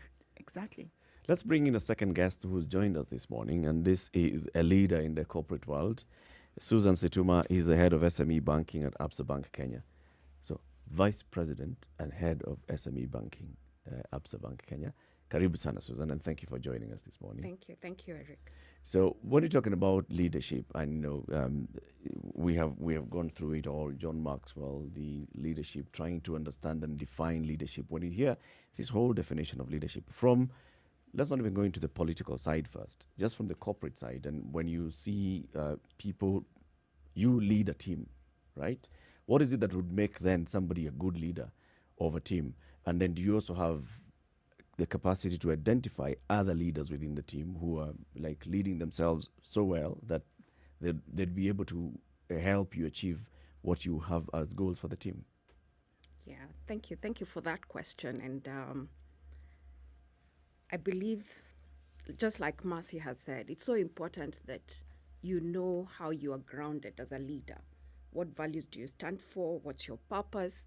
And I believe that clarity of purpose is what drives you towards achieving your goals. You're very clear about how you want to achieve your goals in that respect. And I'm thinking around this, even from a corporate perspective, from an organization perspective. If an organization does not set those values and make sure that they are known, even with their employees, then it becomes difficult to be able to drive a common goal or a common purpose, because everybody needs to subscribe to that and therefore behave in a manner that drives them towards achieving that goal. It gives them that clarity. So in that respect, I think it's the most important thing that you need to reflect on. And if I could just talk a little bit around this period where we are in, where a lot of organizations then have to either say, okay, if this was our goal and this is not where what we set out as our values and purpose is leading us to, then we need to rethink that and therefore set goals that will lead us to the purpose which we want to get to. I think for me, that's one of the things that you really must do. And you must do that within yourself. And then you find that as an individual then within that organization, if your own values don't align, then you'll always have a problem fitting in and being able to lead your people towards the goal that the organization wants to get to. So it's so important that you have an aligned sort of like values vision with the organization where you are at. So you must lead yourself into conformity. Not quite lead yourself into conformity because you have a choice. Into conformity. Really? You have a choice. You have a Who choice. comes before the other? Is it the leader or the organization? Whose vision? Well, that's phase one of my question. and value. I'm coming to the second phase of my question. Yeah, I believe at the end of the day, I mean, just like, and I like the example that Mercy was giving earlier around what she wanted to be, right? And she could have decided to go and conform, whether it's Kenya Airways, and conform to that organization. But remember, that's not her vision. She wants to travel the world. Yep. Does it mean she has to be an air hostess to travel the world? It means if she then decides to do that, she's conforming to wanting to be within that environment so that she can achieve a different goal. But will she be satisfied? That's the other question. Because it's got to be so natural that it's not something that you put on and put off. She must love hospitality. Yes. If she doesn't love dealing with people, then this whole thing. Hospitality, was standing for long hours Yeah, and for walking long down hours, those long aisles. absolutely. Cease to, they're an immense And source dealing of with joy people, as different opposed to kinds of being people. a pain on your feet. Well, I love those ladies and men who attend to us when we are flying. But actually, to be honest, my father had a bigger say in that. And we have to come to the reality of where we grew up. My father felt he has invested a lot in my education. And there was no, and there's nothing wrong, by the way, with that profession. Yeah? Yeah. But we know, our parents, His especially in his those perception days, of that profession was it completely was like, different. no way, you from- are ending up. You take the view clearly that there's been a lot of change in these perspectives in the time since in which then. we live in. Yes. Let's take a break and then we continue this conversation. We have in the studio this morning Marcia Chola, she's Executive Director of Value Connect, and Susan Situma, she's the VP and Head of SME Banking at Absa Bank Kenya. We are talking about leadership, live to lead. This is Kenya's biggest conversation, the Situation Room, broadcasting on Spice FM and also on KTN Home, as well as online on Spice FM KE, YouTube, Facebook, Twitter, and www.spicefm.co.ke. 29 minutes after 7, time for us to take a look at the weather and traffic. We'll be back shortly. This is the Situation Room, the only way to start your day. Spice up your life.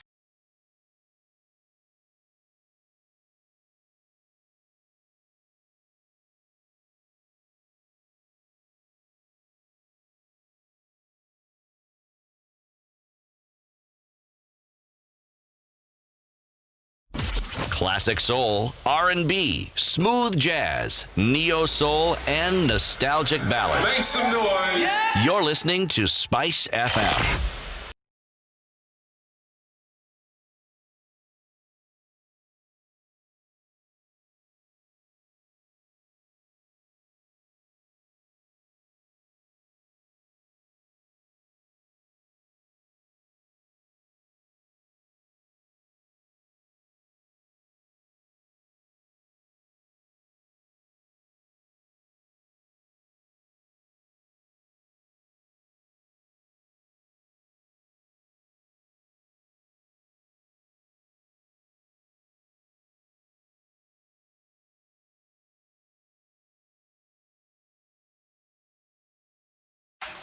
The weather with Spice FM.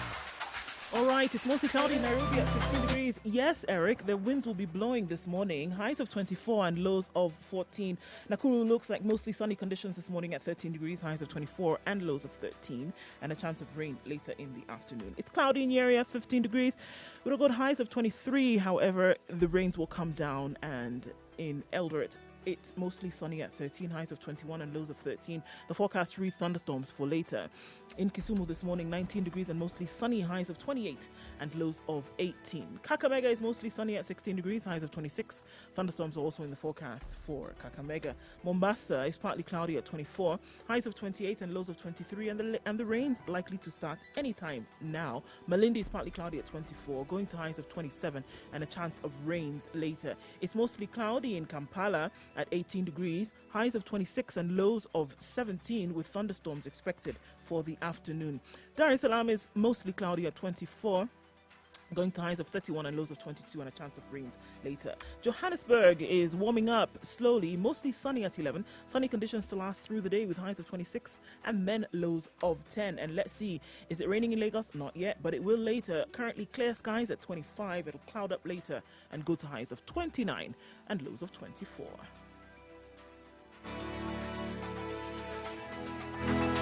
Spice FM. Spice up your life. Traffic. Goodness, there was another accident this morning and on Thika Road. It's a fatal one, unfortunately. 2 people, and it is a fatal one, so that is affecting traffic on the Thika Superhighway this morning. We talked about those spots being clogged this morning at Allsops, at Survey, and then at the Utali Drift, and then as you get to the Pangani Underpass, and that's quite unfortunate now. Waiting for that to be sorted out and urgent help being asked for to clear that area. So guys, be careful as you approach. And another one, there's an accident at Shell as you approach Naivasha from Nairobi. So that's on the highway coming out. And so that's going to slow down traffic outbound of the city this morning. Those are the 2 things that we see. The southern and southern and eastern bypasses are open this morning and are not clogged. Mombasa Road, yes, traffic is bumper to bumper all the way from the SGR towards the JKIA turnoff. We expect this morning. Let's see what it looks like in a half an hour or so. Let us know what you see. Spice FM KE. That's how you can reach us on Twitter.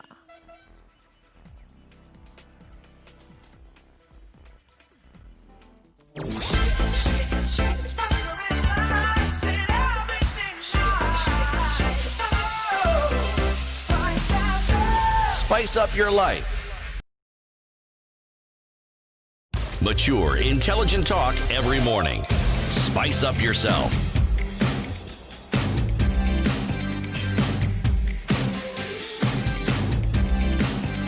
Mornings done right.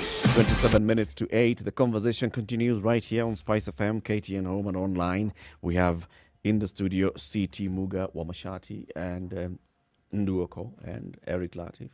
And we have, what is it, CT? Carry on. Okay, good. Carry on. We have Marcia Chola, she's the Executive Director of Value Connect. And Susan Situma, she is the VP and Head of SME Banking at Absa Bank Kenya.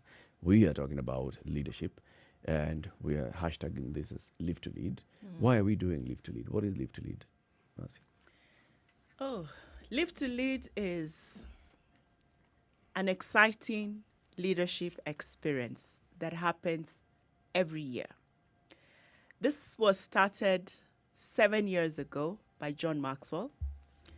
He hosts an event for leaders to engage those who want to grow themselves, those who want to learn from world-class leaders, and those who want to equip themselves with practical skills that, as Muga put earlier, you can begin to apply immediately in your leadership and sphere of influence.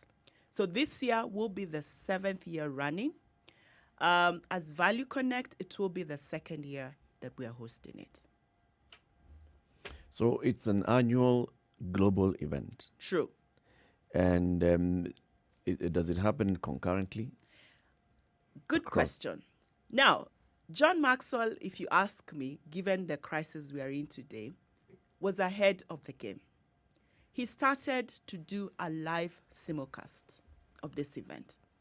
And rightfully because Yes, he was traveling the world and having different leadership engagements and speaking in different circles. But at the end of the day, you can only be present in a particular place. You can only do so many in a particular given year. Last year, in the live simulcast, it was beamed live in 300 different locations across the world. Imagine if he was to travel to those 300 locations. He wouldn't even cover that. So we get a live feed from Atlanta, Georgia, and then we are able, we as, when I say we, is the John Maxwell certified coaches, we purchase a license to be able to bring this to our communities, to impact our communities. So once you get the license, you're free and available to beam this to your local community. Last year, 300 locations. We were doing this on the back of another big event that had been to Kenya. And a lot of people could not resonate. Why? They asked us, why aren't you bringing John here in person? Lead to the question I want to ask Yes. you before I get to you. Why John Maxwell? Why not Stephen Covey? Why not Napoleon Hill? Why not Robert Kiyosaki? Good.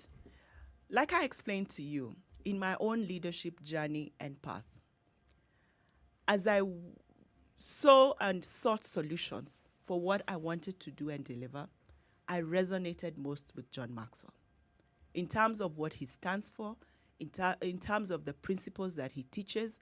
And like you, I had actually read a lot of his books along the way without really recognizing that he even had something that he was helping people like myself to stand on his shoulders and on his legacy, to be able to bring this to our communities. So I grew up, I'm a student of John Maxwell from way back. So a lot of the things of who I have become has been to books that I read. And then in my soul searching of impacting entrepreneurs and businesses that I was helping with Value Connect, is when I discovered that John actually started a company 10 years ago to empower people like me so that we can be able to carry on his legacy. Would you say that his background, from my reading, I gathered that he had attended theological college. Well, he wasn't alone. Dale Carnegie was actually a minister, a Methodist minister. Would you say that a lot of the principles that form the structure, the back, or the foundation of a lot of his teachings are biblical? You're right in everything you have read. For the first 25 years of John's life, he was actually a pastor. And in his days, he was heading what you would call the top 10 mega churches in the U.S. But as he went and discovered, he started doing leadership trainings, at the time focused on church leadership. But as he began to cast the vision of growing leaders across his territory and the places he wanted to expand, he recognized that restricting himself into the church space would not give him the impact he wanted to make. And so he stepped out of church leadership and began growing leaders. He's led leaders in the Fortune 500 space, in corporate, in nonprofit. So that's where his roots are. And you're right, a lot of the principles that John, in fact, one of his best-selling books, which is the 21 Laws of Irrefutable Leadership, all those principles are actually based from the Bible. But the interesting part is it's a bestseller. And people have read the book and they've come back and he said, because he's a person of faith, I'm a person of faith. And when you look at what we stand for, we know that the roots of what my values and beliefs are rooted from there. Now, how I make you understand, I don't need to quote you a Bible verse. These are virtues that grow us as people, as individuals. When I say put people first, value people as you add value to them, that is something that transcends all faith. And that everybody can relate to. And everyone can relate It's to. universal. Right. It is a universal law, as it were. So you mentioned that, this is second time here that this would be taking place this Yes. year. And then maybe to now bring in Susan as I ask you the first question. So it's a double question here. So this is happening for the second time. What impacted the first time that you would want to do it for the second time? And what would you hope would happen with this second occurrence in Kenya in terms of impacting and changing lives here? You see, when you taste something, and again, we go back even to our roots. When you find something good, you want to share this. Because if you keep it to yourself, it serves you, yes, but you haven't made an impact.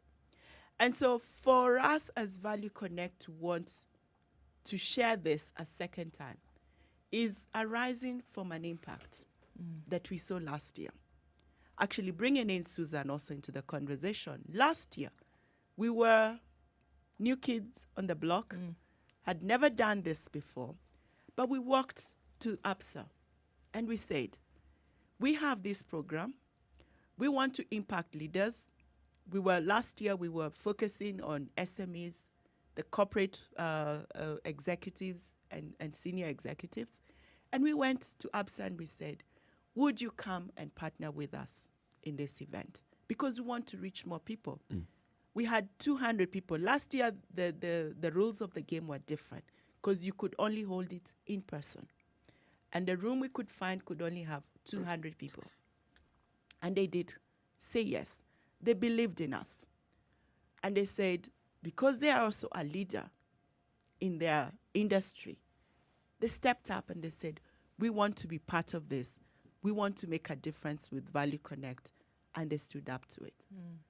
Second year running, we've gone back again to them. Times are difficult. The scenario has changed. But true to their word and what they stand for, I actually have a lot of respect and gratitude to the APSA team and leadership. They have said yes again. And we're doing it again.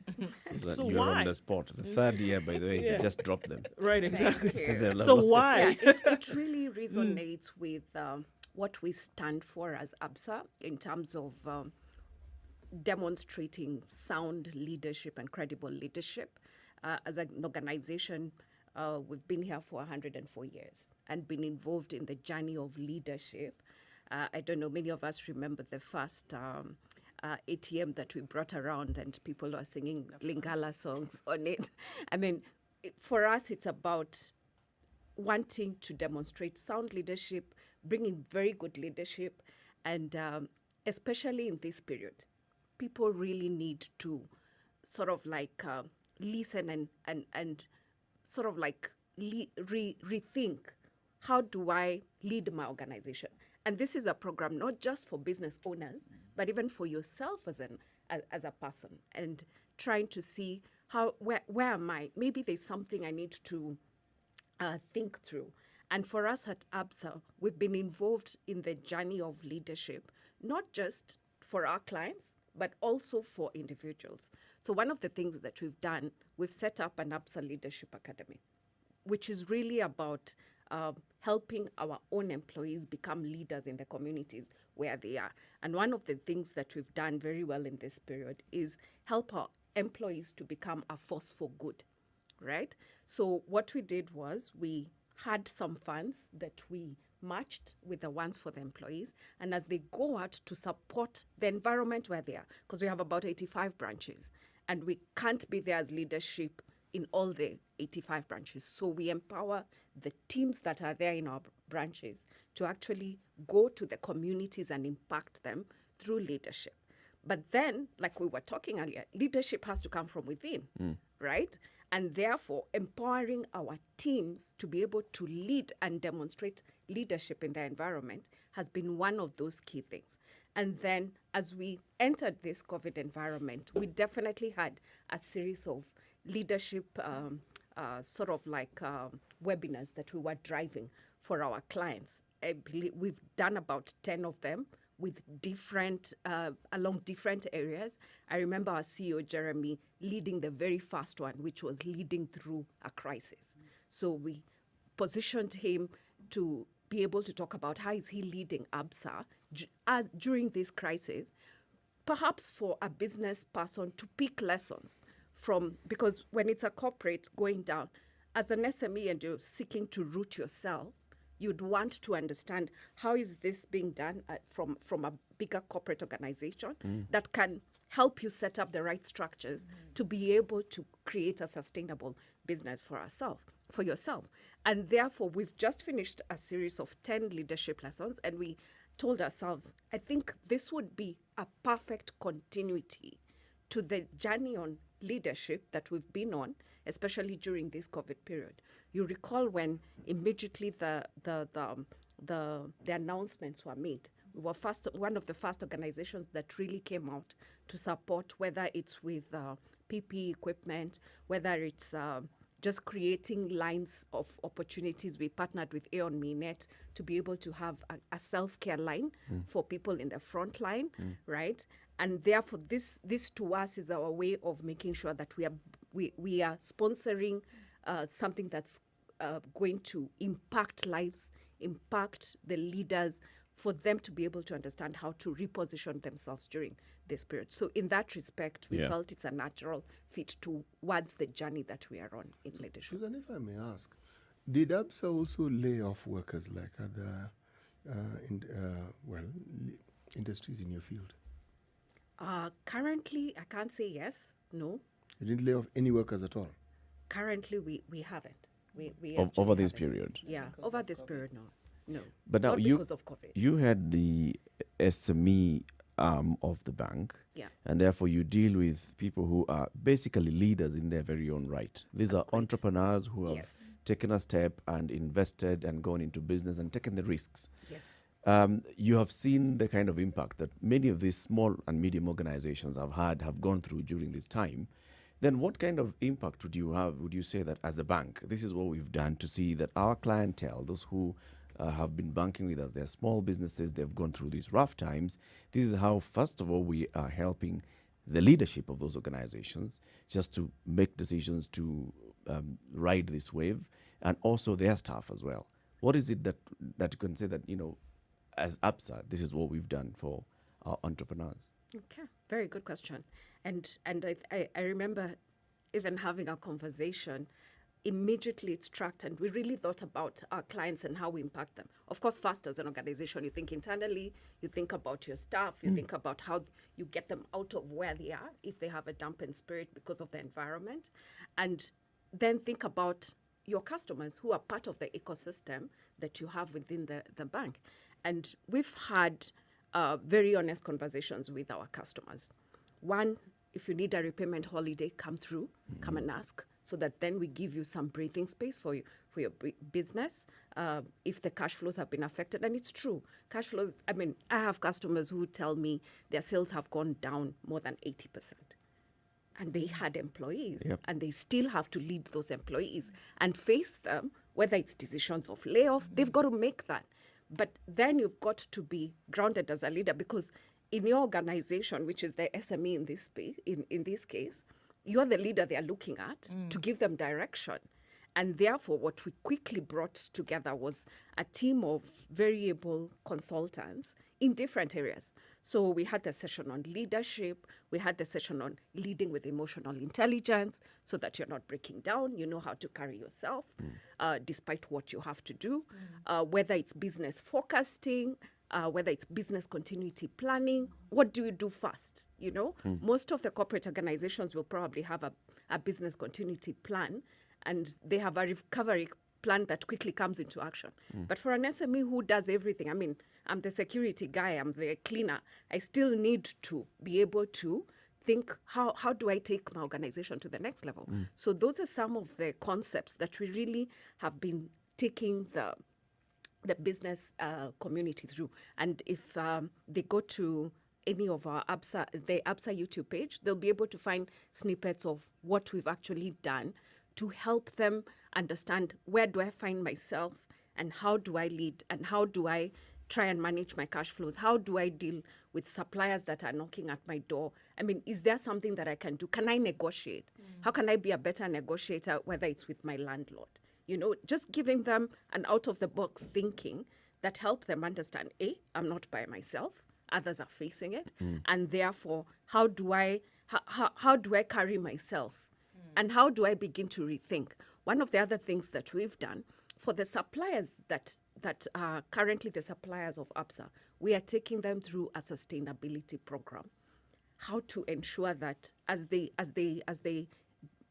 rethink how to reposition their businesses, they're also thinking about the sustainable development goals and how their business environment affects the communities where they are in. What do they want to stand for and be known for? So that's one of the other things we've been taking our suppliers through in partnership with As you're Strathmore going through Business all Group. this with the various groups, the suppliers and the SME customers, Yes. do you see like this is what they need? After maybe they've gone through the first session, do they go like, I actually needed that, I just didn't realize it, or yes, this is what I was looking for, or during this period where I'm thinking bills, I'm thinking bank is asking for me to repay my loan. With everything else, what I needed is to be told, how to start pivoting yourself for the future. Yes. Are they saying that this is actually answering to my current need? It's a good question, and it's been very interesting because we've held about 10 sessions. Each session average, we've got about 200 entrepreneurs, different entrepreneurs, and in that way, one of the things we found because we were running them every 2 weeks. They kept coming, and we had sessions where we had 400 entrepreneurs in a session, listening to how do I find alternative ways of raising capital, for example. It just doesn't always have to be a bank. I think that's how we've always thought as an entrepreneur. I need to go to a bank. If it's not my friend, I'm going to. But there are other equity partners out there that are willing to have more patient capital to help your business grow. But back to your question, what we found is, because we've held a session today, and Mercy has actually come in one of the mentorship programs. So we'd run a session on business continuity planning, and the next week we'd run a session on mentoring on business continuity planning. Susan, are you So telling if me, it is are you telling us that you actually allow your clients to think of alternative lenders? Yes. So you encourage that sort of competition? It's actually not competition. It's complementary. In the sense, if a lender has more patient capital than a bank that is regulated, and definitely with the regulation, I know if, the CBK governor did allow us to give up to 12 months repayment holidays, right? If that wasn't the case, would probably be on the 9 month, we're trying to see what do we do with you. On the third month, right? And therefore, because of the regulation within which we will operate as banks, there are other organizations like equity partners or angel investors who have more patient capital that is not as regulated. And they also come in with technical skills to support your organization, become a better organization and run sustainable. And in that case, you'll find some of the SMEs, that's what they need. It's not really inject cash and move out. So it's a client-focused approach. Yes. Now, let me ask this question. I had wanted to ask it. These principles that you have, they're truly laudable. How do you apply them to your own employees, the people who work within Barclays? How do you cater for the issues they may have during these times that we are in? And how do you ensure that they are able not only to weather it, but to weather it and to offer the services and the high level of services that you expect of them? Very, very, very, very good question. And I did allude to it that we think first internally and also think our customers. So internally, what we've done, every single month, we've got thought leadership sessions going on. They start at about 7:30 a.m. to about 9 latest, right? And here we've called in different experts in the different fields of what they could be going through.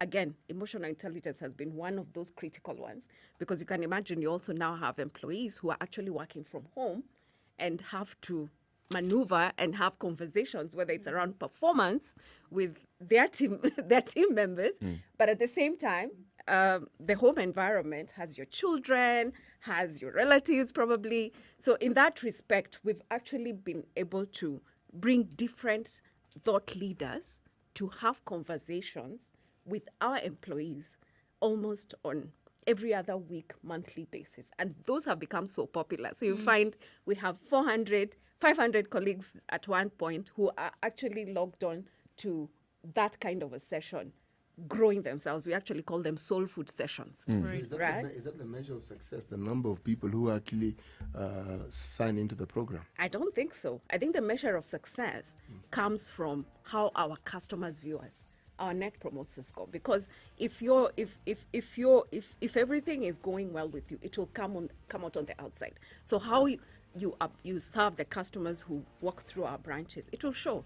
Are you dealing with stuff and you don't have an outlet? Yeah. Or, you could be snapping a lot. But what we've seen is we also have some good scores that have come out. And I think what I've seen is, we've really come out as a caring brand during this period, which is a testament of how we've been able to support our employees.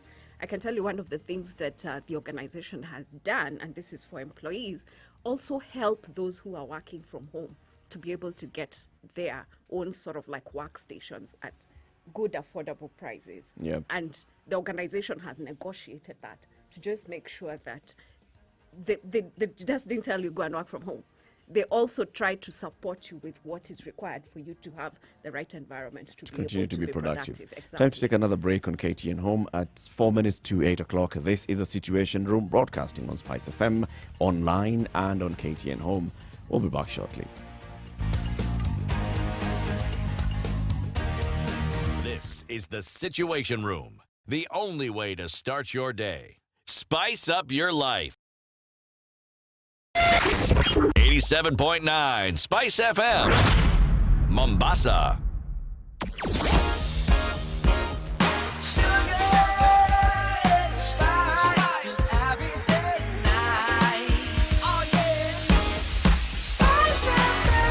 Spice up your life. Mature, intelligent talk every morning. Spice up yourself.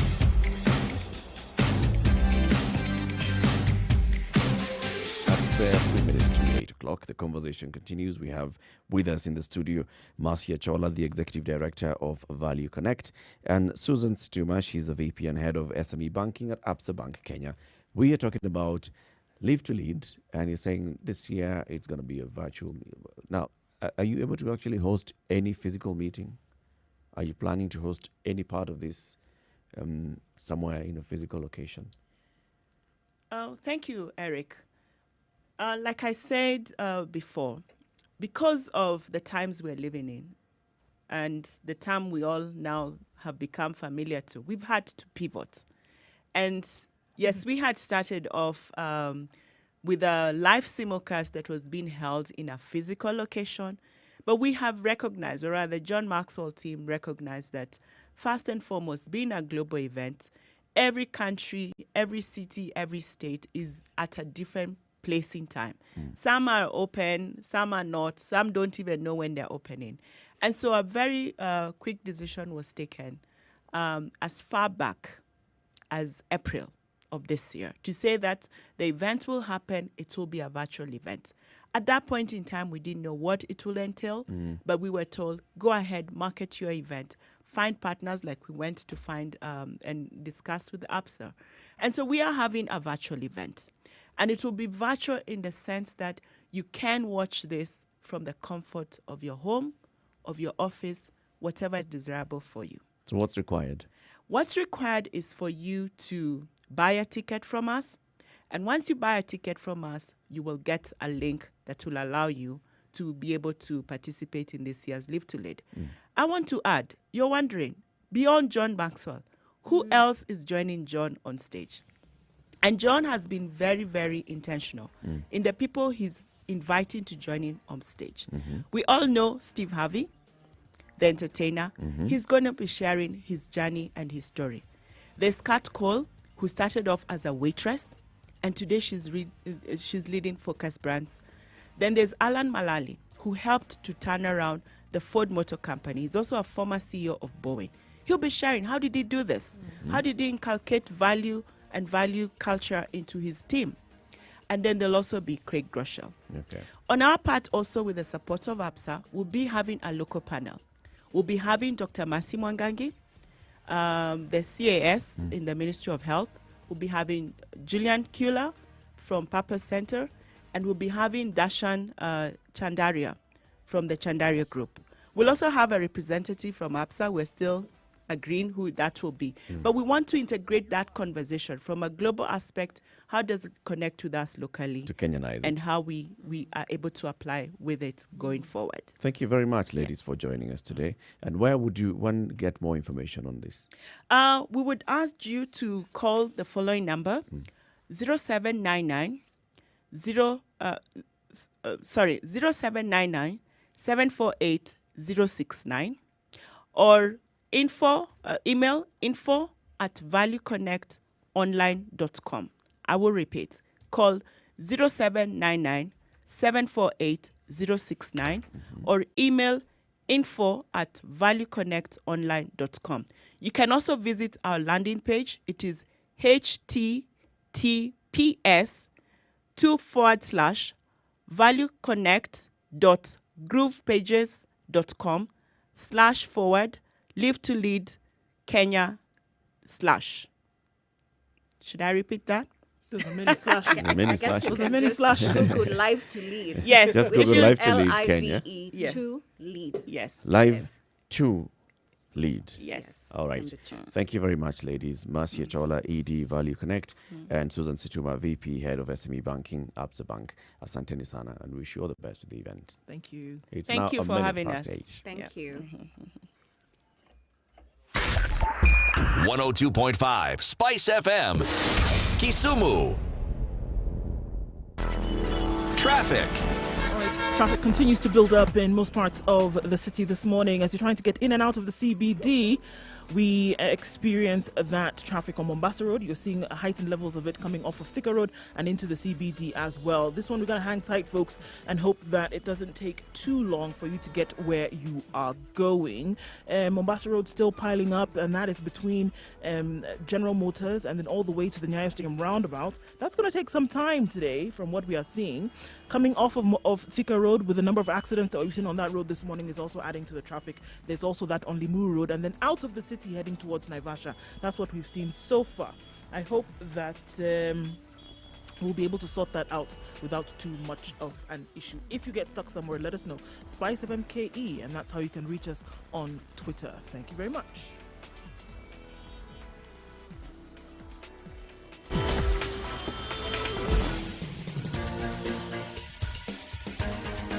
This is The Situation Room, the home of hard-hitting political commentary and penetrating insights about the state of the nation. This is a talk radio experience like no other. The Situation Room, a place for hard truths, debates, and elevated conversations. The Situation Room, witty, political, engaging, deep, controversial. In the room, we have C.T. Muga, researcher, academic, seasoned political observer, a fountain of wisdom in these politically uncertain times. Ndu Oko, Nigerian by birth, Kenyan by choice, communications expert, Pan-Africanist, a truth seeker and believer in people power, and Eric Latin, agent provocateur, the man in the chair, seasoned journalist, news hound, a man who believes in punching up, not down.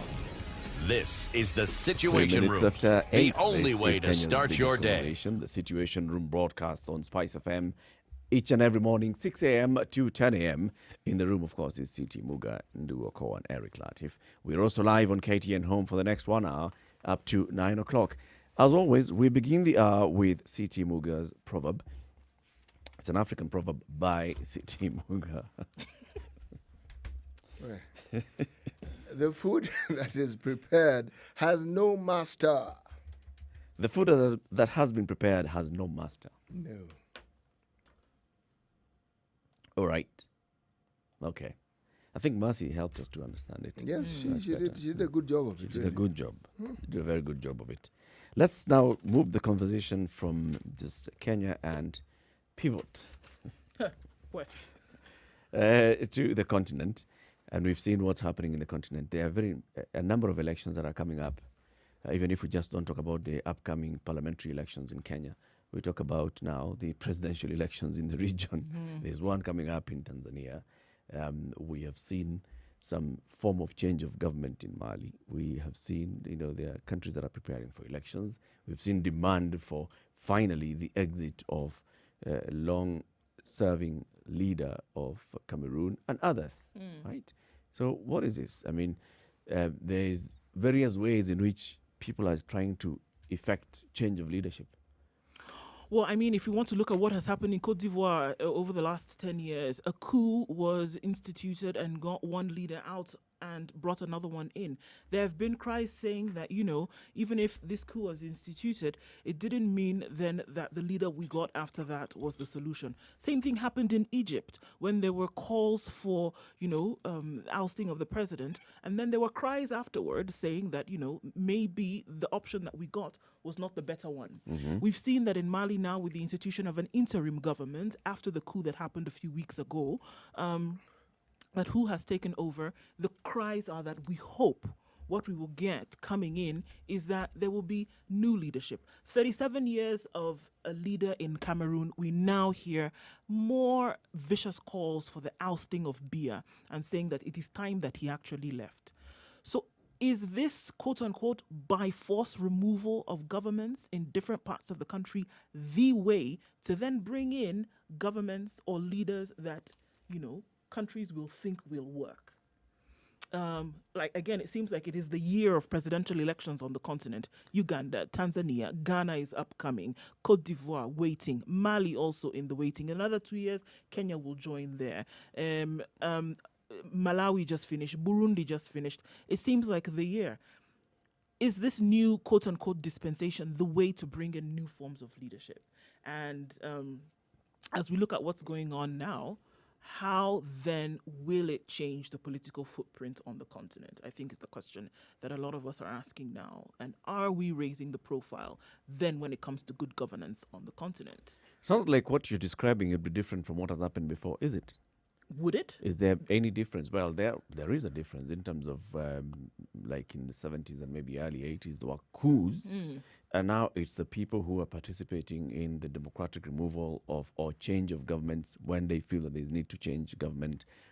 But in the case of like Mali and maybe what you're saying in Cameroon, where people are up in arms and they're feeling you've been in office for too long and we demand that you step down. Yeah, look at what happened in the 70s and the 80s, like what you're talking about with coups that happened in different countries. The military was directly involved. Look at what happened in Mali and Côte d'Ivoire and what's happening in Cameroon today, whereby the military was involved in the coup that took place in Mali. You had the people, you had Malians in the streets applauding what the military had done because they were in direct agreement with this. They were involved in the process with their voice.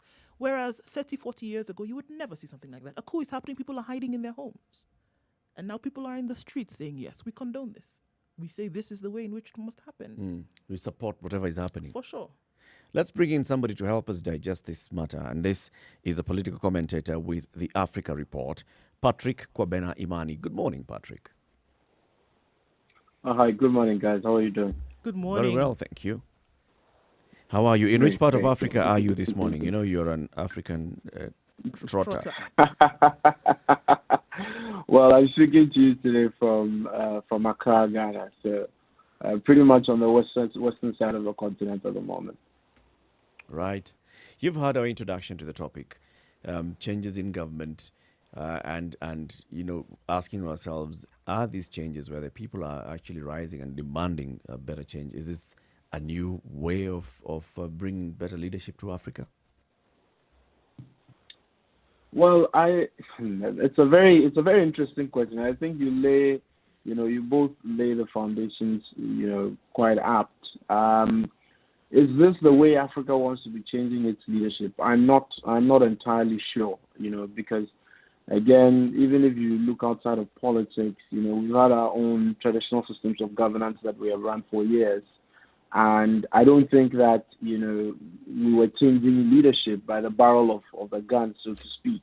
So this, I wouldn't say, is something that Africans are looking for. I think it is the existential crisis that you have on the continent as far as political leadership is concerned is what is calling for this. And I always summarize this, to mean the sort of extractive political institutions that we have had, post-independent Africa, which are not inclusive, is what citizens are beginning to find ways, by which they can remove them. And in areas or in countries where the government or the leaders are very autocratic and for a very long time have had a grip on the military as an establishment to practically, crack down any sort of dissent, you find citizens' uproar almost toppling both sides, of that sort of a system. Where the military is a little bit balanced, in terms of its engagement within the activities of the state, you find in these cases that the citizens will sort of throw their weight behind any of the military leaders that seeks to topple a long-standing government. So it's not to suggest that Africans generally, or this is beginning to look like a trend. Of course, if that were the case, then any government that is elected in Africa, today that runs, or stays in office for 4 years, citizens shouldn't be interested in going to the ballot. Right. They might as well just, hit the streets and then decide that, that government has got to go. I don't think that's really the case. It is really a case of the long-standing dictators on the continent who have extracted the political institutions just for themselves and have not, included the citizens in decision making. Are you saying, am I to understand that you're saying that it's the leadership style of many of our leaders on this continent that actually bring in these military rulerships that we've seen? Is that what you're saying? Well, I mean, yes and no, because when you again talk about the leadership, the military is equally part of that sort of a leadership system of governance. I think the point I'm trying to make is that the clarion call by some of the countries which you outlined, clearly, the clarion call by citizens in these countries to get some of these leaders removed is as a function of these leaders having been in office for decades without creating an inclusive system by which citizens can actively participate in development and in policy making and ensuring that, their needs are equally met. And any country, any society that is constructed this way, built along these lines, more often than not is going to come to topple. I mean, even if you look in our own history, like I was telling you before, where you didn't have the sort of defined Western defined democratic systems of governance, when you had a king who typically, didn't do things that inure to the benefit of the citizens, at a point, this king could get bestowed, right, or removed from the skin. And so it's just a natural human phenomenon that when you're a leader, you must make a conscious effort to build inclusive institutions by which the people you're governing take part in decision-making. If you don't do that, and you have somebody like Paul Biya, you had somebody who, for nearly 40 years, may so rest in peace, Robert Mugabe, for example, for decades, and a portion of the country feels neglected. In my opinion, when you have a very youthful population falling in that bracket, it is a certain time, is a waiting time bomb, and that is what may lead to people preferring this. So I suspect a part of the leadership style will be called to bear, but the leadership style itself has got to be defined by the institutions of governance, so that these institutions, if they are inclusive in decision making, of course, then you're looking to a system that people will be excited about. If not, they will definitely call for a change. Look across Africa, and let's look at leaderships that don't have the military at the head of it. Even when there has been change and there's been civilian rule, tell me how many of these countries have actually experienced change, except, of course, for the change of the leader. Change that is positive and which resonates with the sort of governance that you're speaking of. Well, so again, so you may have a lot of countries on the continent today that mimic what you have just described, which is that the changes in the sort of the political system. So you don't have the interference of the military, but you have the same political institutions, so to speak, or political parties that may run the affairs of government one way or the other. The point is that for a lot of the countries, we have created these bubbles or cocoons that are non-transparent and non-inclusive. I think that's the point I'm trying to make. So if you take a typical case like Ghana, for instance, which has been, at least in the last 30 years, been described as one of the most stable democracies across the continent, there's a major difficulty here. The difficulty is that a lot of decisions that are made are decisions that are setting in Parliament, limited consultation to citizens. So you have a system that just a few political elites sort of manage that system here and there, and there are changes every 4 years or 5 years. That system in itself is not inclusive. For a system like that, it's just a matter of time before citizens take the law in their hands. And you saw a typical example of that in the case of al-Bashir and others you've seen on the continent, where the citizens and professionals decided that, look, we've had enough. The military is sitting aside. The military gets involved and tries to create some bit of stability. But even then, the power vacuum that is left is always a problem. So I suspect the struggle is really about the spoils of political power for decision making. So it doesn't really matter whether it's the military that is running it or it is the civilians that are running it. To the extent that that system excludes majority of the people in terms of decision making and inclusivity and development, citizens will always rise up against the system. Patrick, even as you talk about this and saying whether it would be military that will get involved or civilians that will get involved, we find that, interestingly, across the continent, whichever way you want to look at it, civilians are in their headspace, unfortunately, are more involved with their personal development. And when I say that, I don't mean making yourself better. I mean surviving on a daily basis. Unfortunately, the majority of citizens on the continent are dealing with survival. It could be as a result of this deficit in leadership that you talk about, or deficit in good governance. Do you really see a situation whereby the political fatigue on the part of civilians will get to the point whereby, beyond being in support of things like the overthrow of government, that they would actually be actively involved in the pursuit for this good governance? That's a very important question you ask. So essentially, I suspect what will happen, and you're absolutely right. I mean, a lot of the young people we have on the continent of Africa today, I mean, you wake up in the morning and the first thing you're thinking about, is bread and butter, how to keep soul together. And that has been as a result of the failure of leadership to ensuring that they create the right enabling environment for people to survive.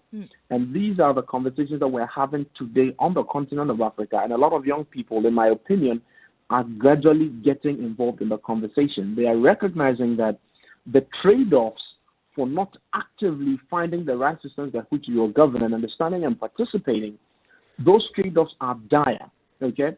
So a lot of young people across the continent today, you have a lot of youthful movements, a lot of youthful engagements in various aspects, of governance across the continent today. And it's just a matter of time. If I permit me to give you a few examples. I mean, we saw cases in Nigeria, for example, where for a very long time, young people were not actively involved in politics.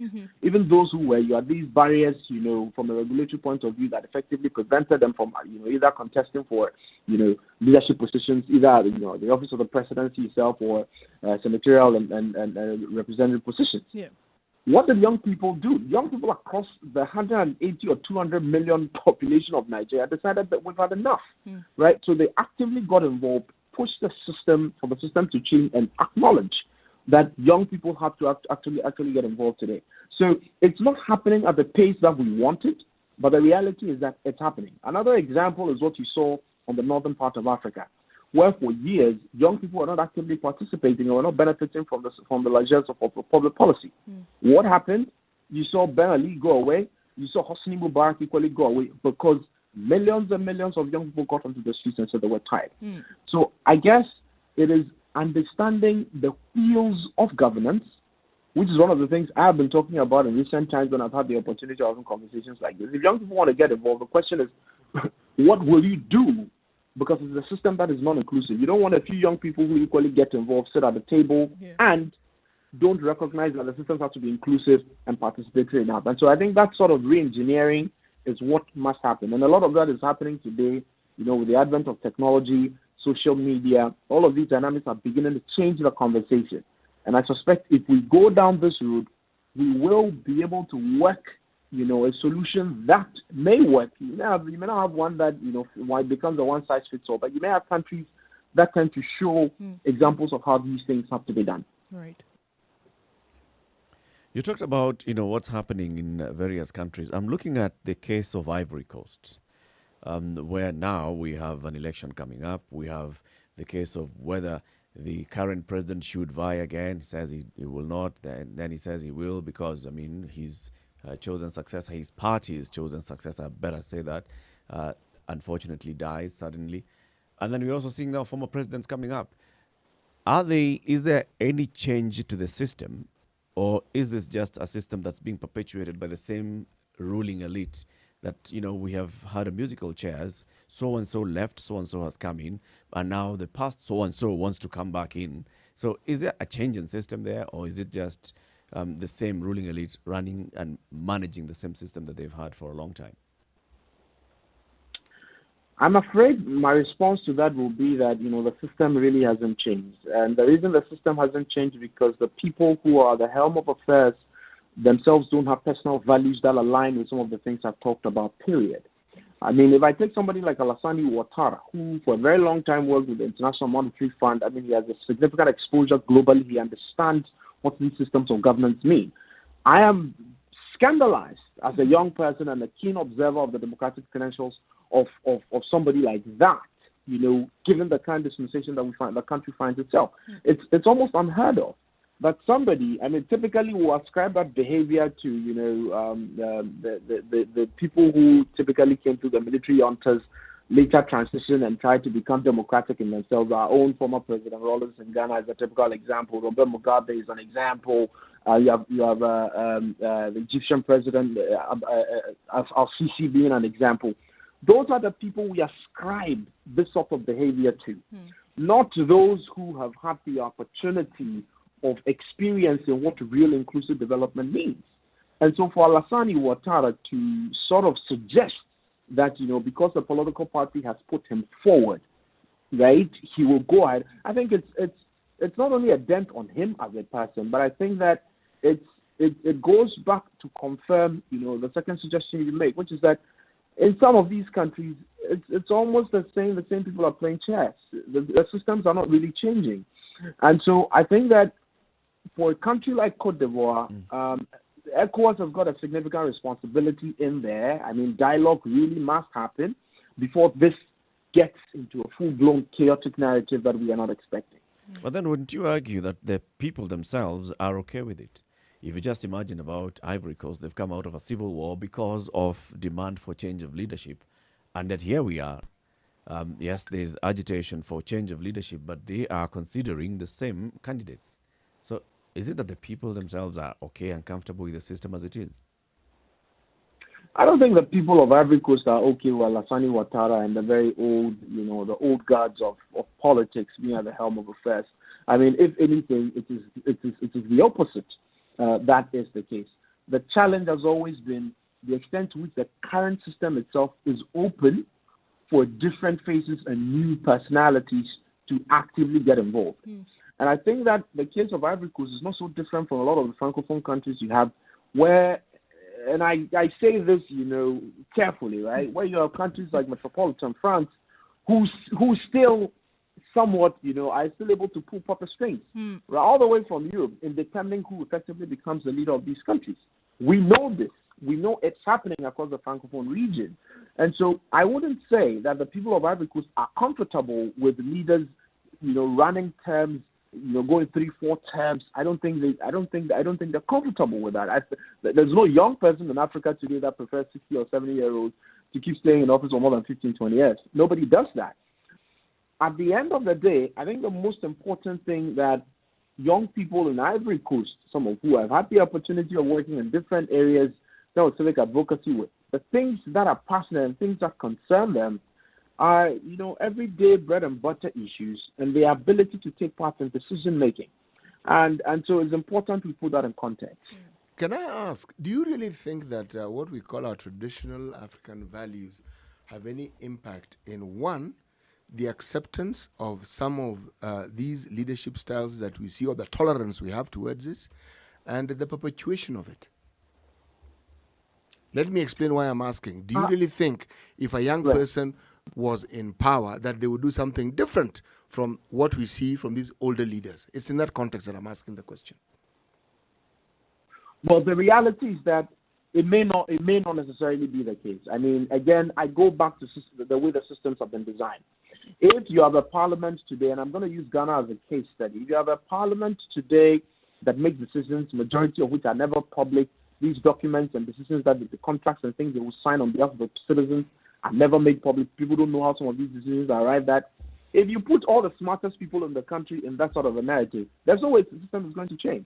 Same way, if you put a lot of young people and remove the old persons, it's not going to change. So I suspect the point I'm getting to in all the submissions I've been making is that we need inclusive systems of governance. We need inclusive systems of decision-making and development. If we are not doing that, it really doesn't matter who is in there. The point about young people is that the pace at which the world is changing today, young people have a better appreciation of what the world is going to look like tomorrow. The most innovative businesses, the most innovative enterprises that are being built today, some of which are coming off of social media and all these platforms, they understand it better. Young people are working seamlessly across different value chains, different spheres of life. If you look at COVID-19 as we are confronted with it today, how many 70-year-olds or 60-year-olds do you find on the front line? How many?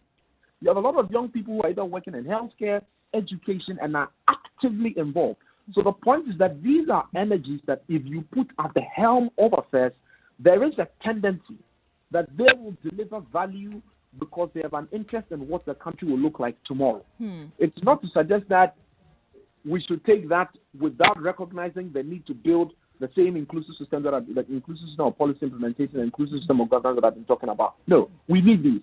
And I think that in engagements that I've been involved in, some of which are Pan-African, what you find is that young people identify with these objectives. They understand and they connect with them. They understand the need to, for example, take social media as a tool to mobilize citizens for action. They understand that. Having a 70-year-old gets that phenomenon that I can build a participatory planning tool that can reach, 300 million people at the goal for me to get an insight into what they need to do.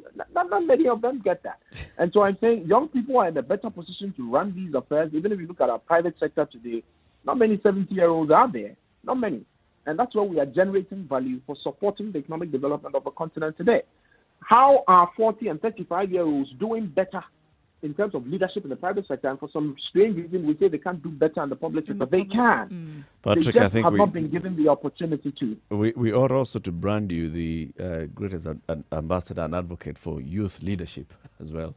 Youth involvement in governance. Patrick Obena-Imani is a political commentator, writes with the Africa Report. This morning we're looking at changes in government and systems of government across the continent and what's happening politically across the continent. Time for us to take a break. As we go into this break on KTN Home and Spice FM, it's time for me to tell you about what the Nairobi County Governor, Mike Mbuvi-Sonko, has done. He has approved a 100% waiver on outstanding interest and penalties for those who have defaulted on land rates. And there's only a 1 month period window that has been opened. And this is between the 15th of September and the 15th of October 2020. And this is just a simple condition. One, just take advantage of this season and pay the ratepayer. You clear in full the total principal land rate.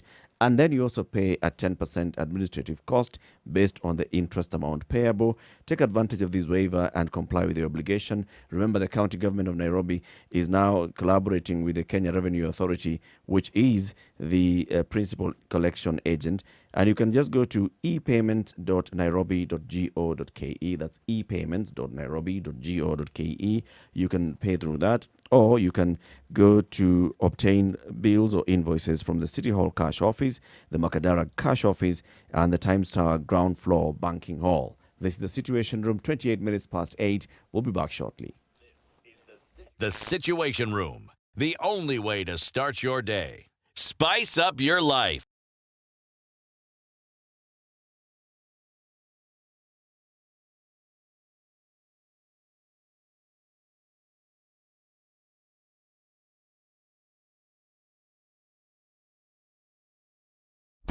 Classic soul, R&B, smooth jazz, neo soul, and nostalgic ballads. Make some noise. Yeah. You're listening to Spice FM. Slightly overcast in Nairobi at 16 degrees, highs of 24 and lows of 14 today. Mostly sunny in Nakuru at 15, going to highs of 24 and a chance of rains later on. Mostly cloudy in Nyeri at 22 will be the high today, and showers expected, bringing it down to a low of 14.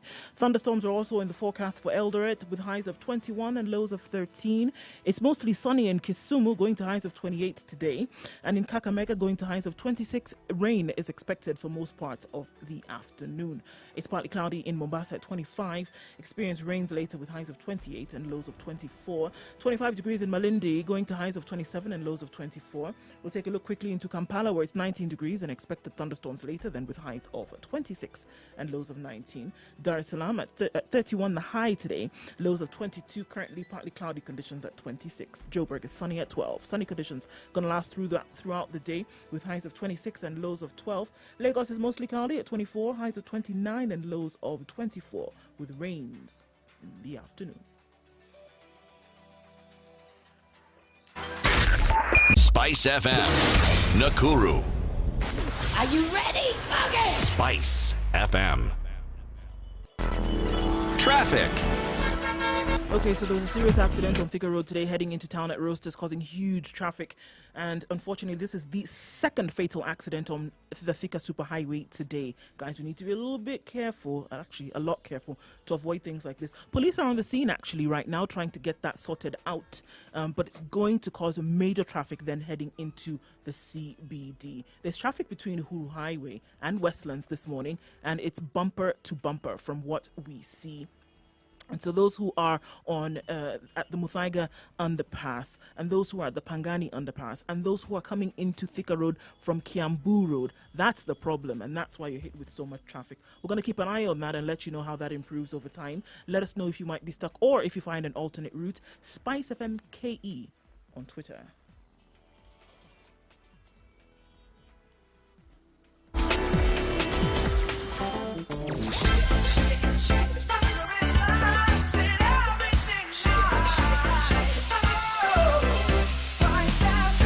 Spice up your life.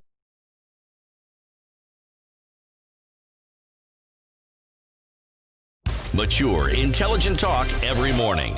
Spice up yourself. 8:08, the conversation continues right here on Spice FM. Remember, take advantage of this window between the 15th of September. It expires on the 15th of October.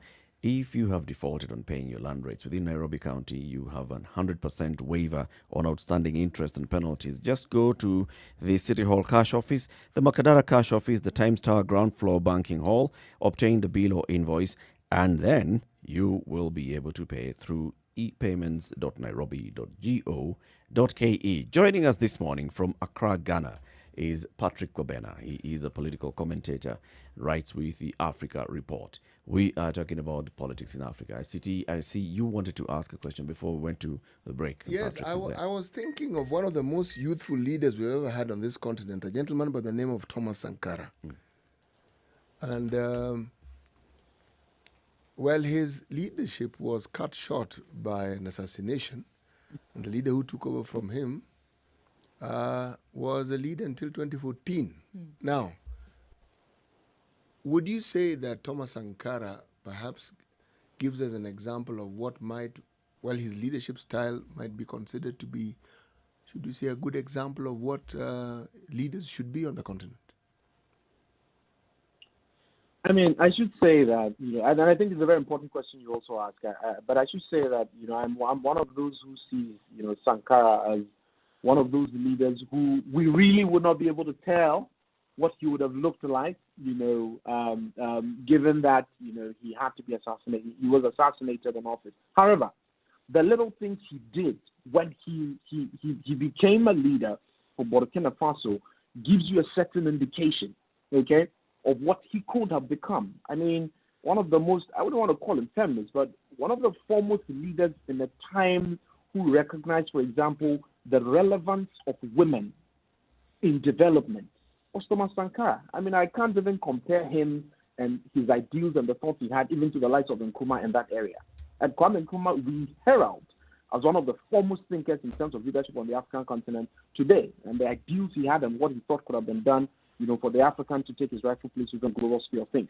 And so Sankara being truncated, we really cannot tell, but I can speak authoritatively and suggest that what he did in that short time of leading the country of Ivory Coast and his partnership and collaboration with other leaders across the francophone world, but also cross-carpeting into the Anglophone region in West Africa, for instance, I thought was very profound. And it is for that reason that up until today, there's a huge debate even in Burkina Faso about what the country would have looked like if Blaise Compaoré and his team had not ousted him. And so I think there are some lessons to be learned there. We shouldn't just celebrate the individual and think of the individual as somebody who would have done better. But what are those ideals he stood for, and how do we create systems today and get people to understand what these ideals have to look like and get a lot more young people excited about this? And bear in mind, some of these brilliant leaders became who they became, and we know them for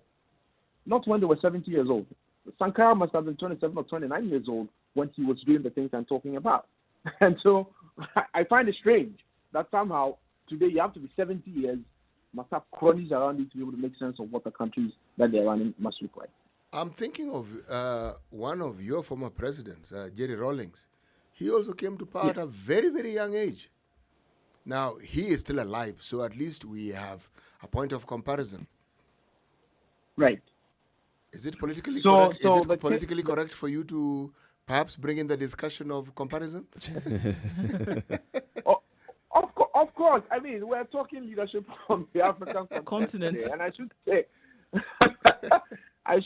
that, former President Rawlings, His Excellency, I should say, he's a very divisive figure. I should say carefully, even within Ghanaian politics.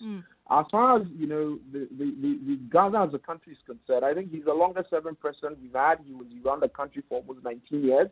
The only person to have successfully organized, 2 coup d'etats, and one coup d'etat that was not successful, which he was penalized for. But I think Rawlings is somewhat a divisive figure, and I submit that he came into the country at a time where some argue, and some scholars that have studied him would argue, that the country needed somebody with that level of energy and recognition that the systems by which we were being governed were corrupt. Okay? There's a huge debate about whether the mechanisms he deployed in cleansing the system, so to speak, were adequate. And the political party he built and the sort of leadership style he led up until 1999 when, he had to leave office in the year 2000, whether those ideals he stood for as a person are ideals that transmitted beyond him to people that he effectively worked with. And I think that's is a major conversation point. What you cannot take away from him, however, is that while his peers, the likes of Mugabe that came to power through, the barrel of the gun, and a few others that you find, we have Eduardo dos Santos, who for years was in Angola, we don't know what he did. Jerry managed to cede power to a political party that he had personal differences with for more than 20 years. That is very difficult for any of the African leaders that came to power with the barrel of the gun, to do. It's very difficult. So even in the year 2000, we were not sure what the country was going to look like. And I think that within that context, sometimes some people like to credit him for it. He pushed the youthful energies of university graduates into areas of the economy that typically weren't happening before. He moved a lot of graduates into agriculture, into construction. He had to use the military to get them that. I think maybe those that feel that he's one of those that leads a certain light, as far as the democracy of Ghana as a country and his contribution to African politics is concerned, maybe see him in a certain light. And maybe we look at Sankara within that light, they may have some similarities. What for me would be a stark difference would be the sort of leadership styles that they both would have deployed. I think Sankara was a bit more inclusive. They recognized, marginalized groups in society that have to be catered for, even though he was coming from a military background.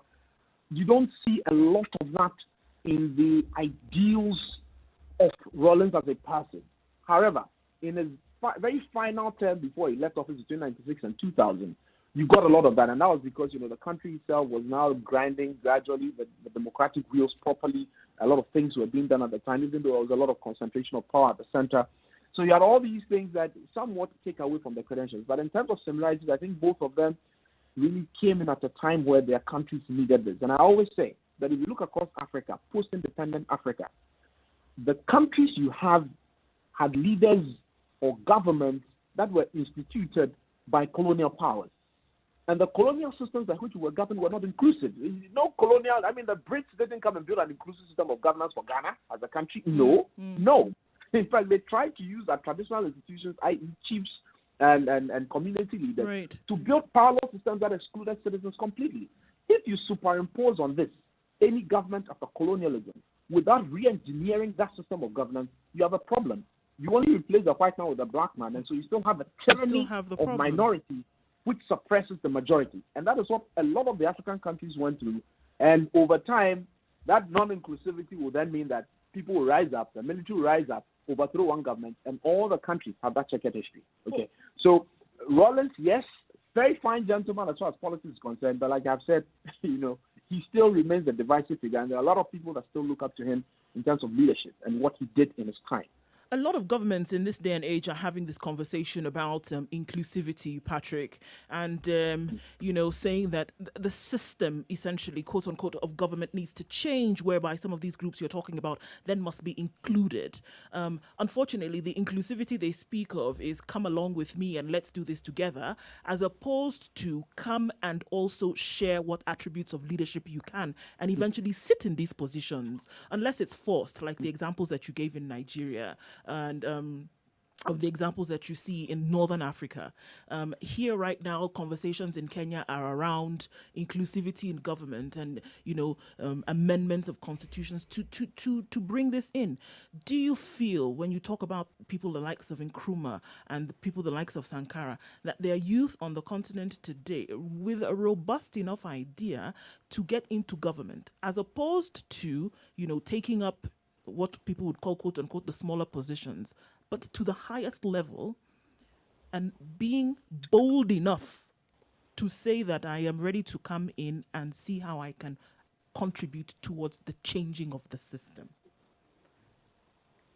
Well, there are a number of young people that have had the opportunity of engaging, and again, I say this, reservedly, because the political system at the time, the likes of Nyerere, Lumumba, Kwame Nkrumah, Secretary, etc. The time is different from today. Today you have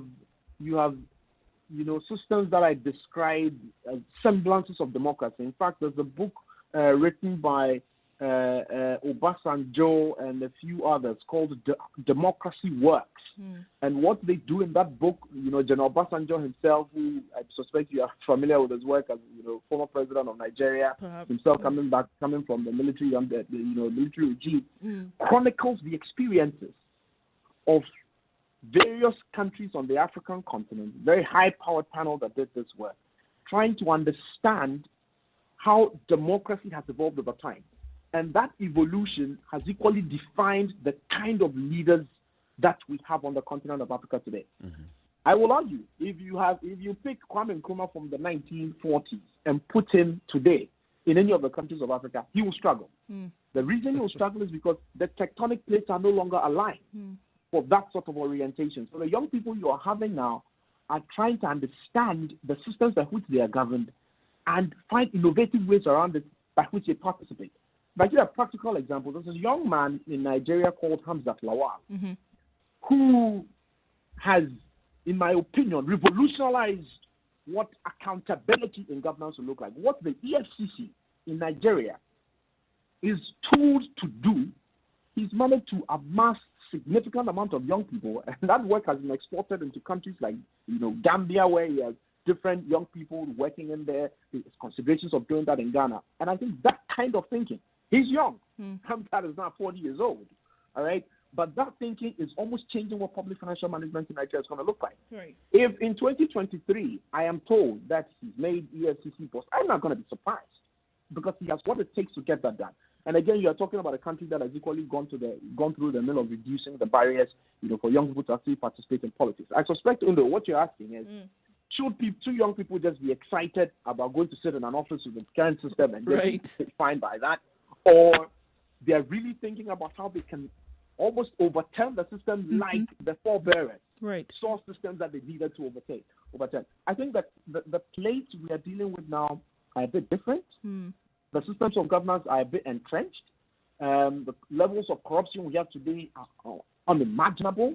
You have collaborations between Western companies, Western entities, the vested interests and businesses in politics are just unbelievable.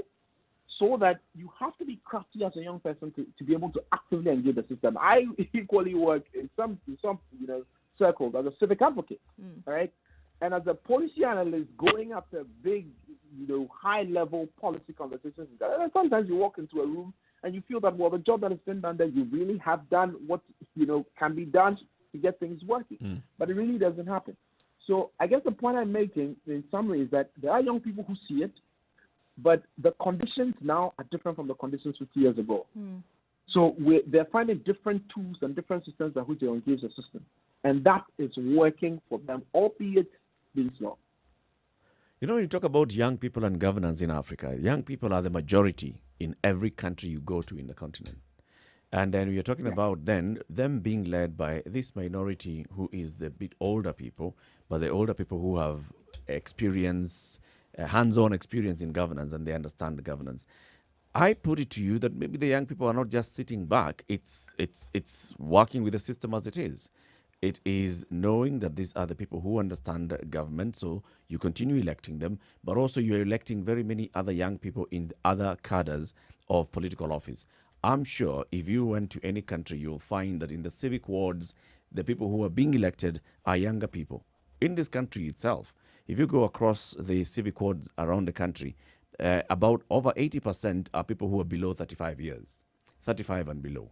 So the young people are already participating in elective politics. Young people are already participating in putting people into positions of authority, whether it's in legislative or policy positions.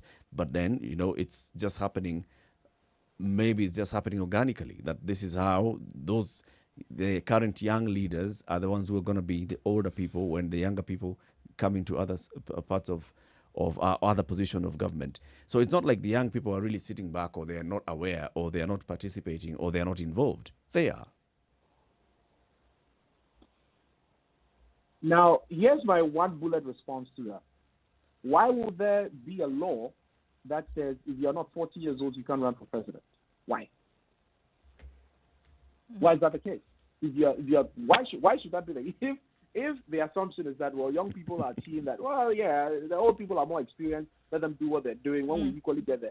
We're still perpetrating the mindset that for some reason, for you to effectively become a public official in politics, where you make decisions that matter, you have to be 70 or 60 years old. And I think that argument has got to be thrown out of the window.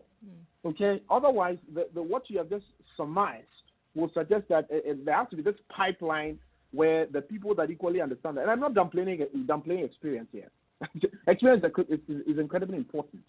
But you see, James Buchanan makes us understand in public choice theory that if the person is going to make a decision and the decision does not impact him as it would the broader population in equal measure, close your mind.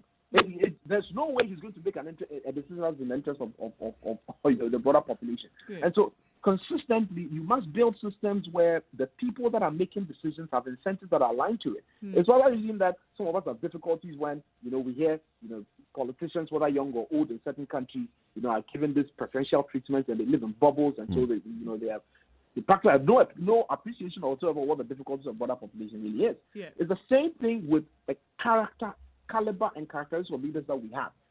I'm not saying 70-year-old is necessarily bad. The experience is good. But if I have a 40-year-old CEO who's running a multi-billion-dollar business here on the African continent, and for some reason I am told he does not have experience in governance, and so he cannot, by virtue of being 40 years old, run for the presidency of the country, that makes no sense. Because in my opinion, the public sector decision is actually much more important. And so why we leave it to people who, in my opinion, yes, they may have experience, but public choice theory is against them, and more often than not, they're incapacitated, and a lot of them. I think that's what the problem is.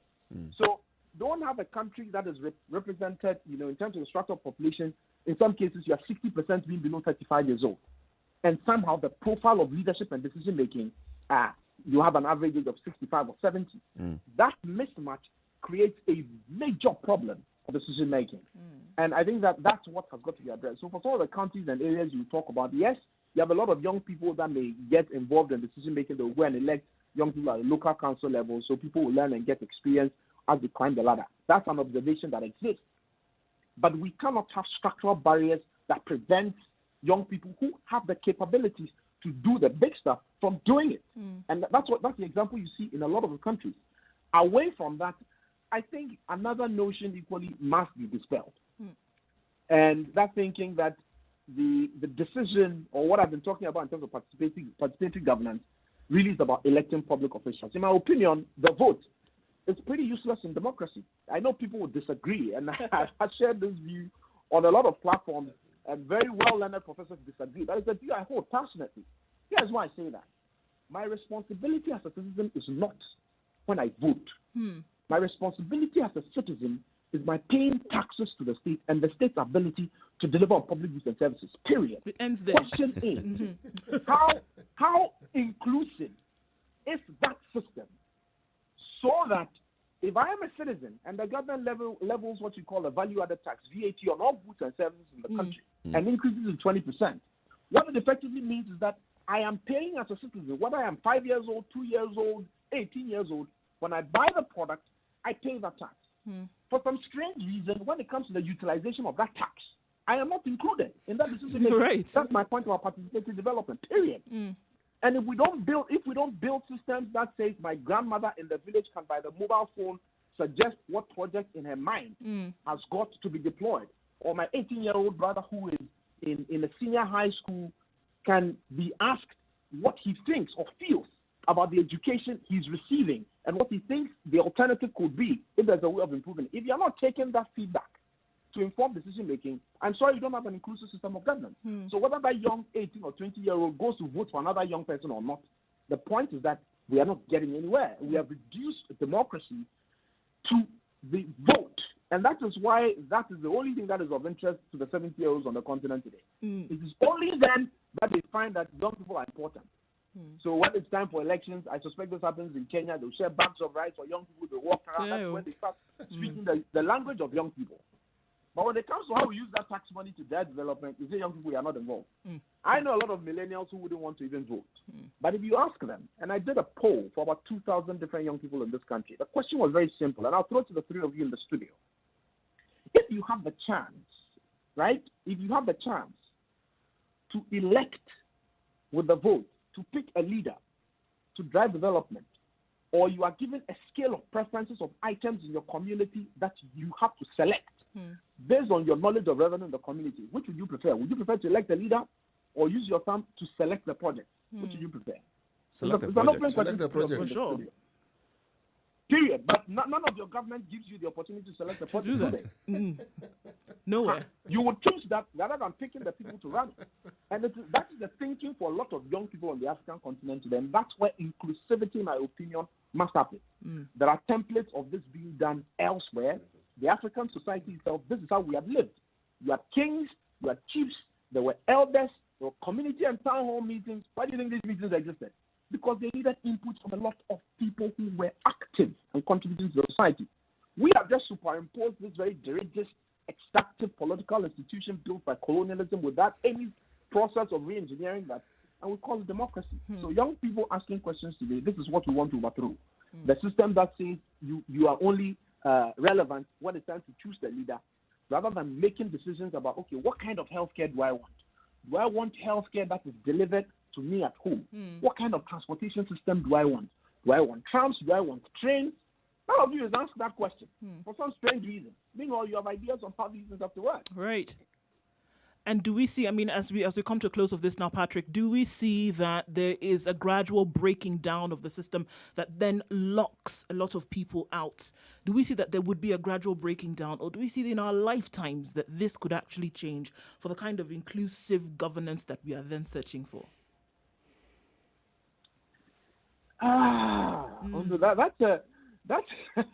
That's almost asking me to look into that glass. Your crystal ball, which is behind you. Yeah.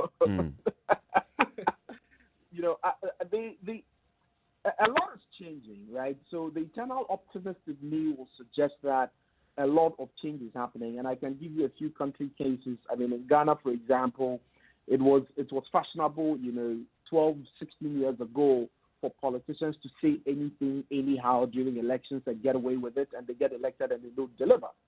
In the last 16 years, there's been a consistent advocacy by young people demanding credibility of policy decisions and commitments that governments, political parties make before they get elected.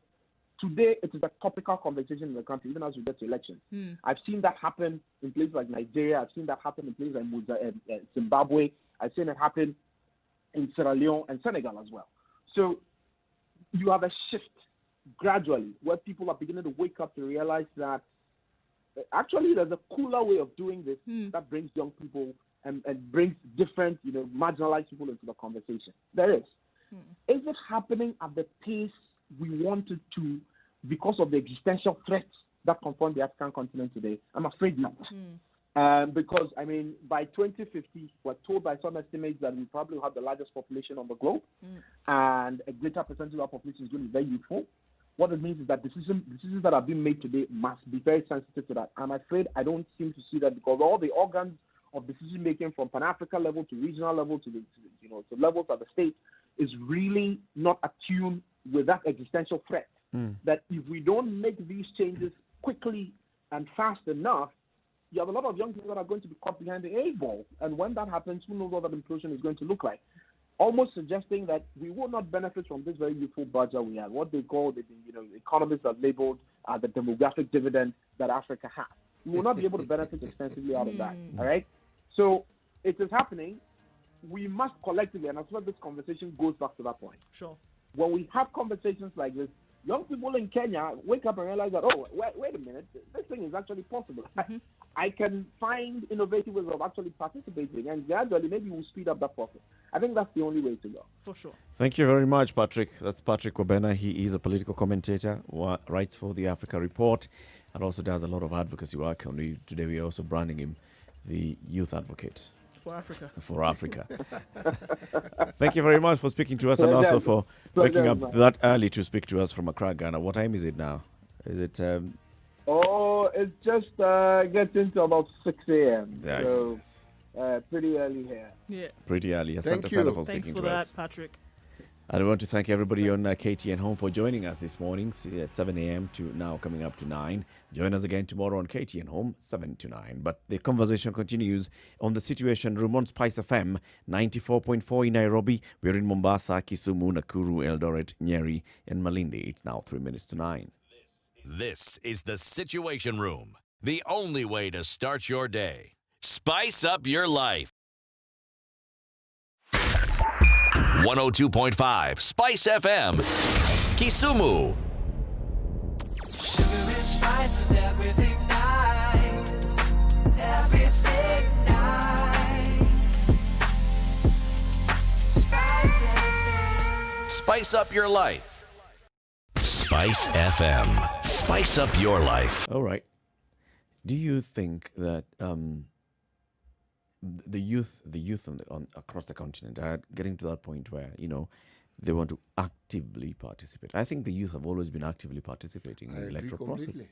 But then, is it actively participating with the understanding that, they are influencing change?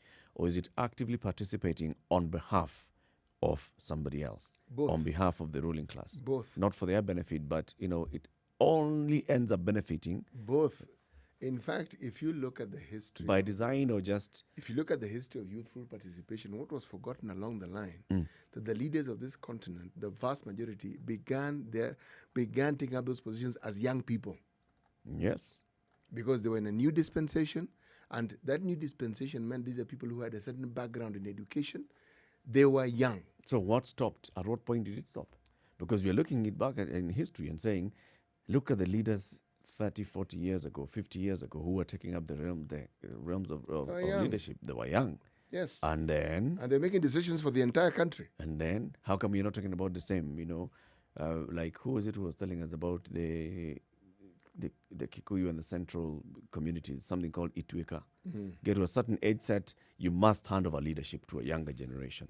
Why doesn't that happen in our Why doesn't politics? it continue? Why doesn't it continue happening? There's something, you see, when we talk about leadership in Africa, we speak as though those early leaders, and the current leaders, have an absolute say in what happens in their country. No. Countries in Africa, especially those with the colonial legacy, have never had that absolute say. Not really. We are independent, we even elect our leaders, and even then, one wonders whether we really elect Whether the we leaders. really elect have. Yes, there's that question. So if you take that into consideration and then you consider the novelty that we've had with the new source of power, remember, the traditional setting was very different. Let's take a quick break and take a look at traffic. Coming to the top of the hour, this is Kenya's biggest conversation, the Situation Room. Becky Kim says, please record this entire hour and save it on your website. Should be one of the best hours since you started. Well, all these hours are always on our website, Becky. We'll tell you how you can find them. Good morning, 9 o'clock. Sugar and spice and everything nice. Spice FM. Spice up your life. 94.4 Spice FM, Nairobi. And where traffic is this morning Traffic. is on Thika Road. We've had 3 accidents on Thika Road today, 2 of them fatal, involving 3 people, guys. So quite a number of things going on there. As you're trying to get into the CBD, won't be as easy today because it's bumper-to-bumper traffic all the way from Survey right to the Globe Cinema overpass and trying to get into the CBD. So still at 9 o'clock and that's still clogged. It's getting better and better on Thika, on Mombasa Road is what I was trying to say. Wow. Trying to get into the CBD as well. Uhuru Highway between the Nyayo Stadium roundabout and Westlands, it is bumper to bumper, moving very slowly, but you should be fine getting through there. So almost out of traffic hour, but we'll keep an eye on what's going on Thika Road today and let you know if there are any alternates that you can use or if you have to wait it out. Let us know too what you see on Spice FM KE on Twitter.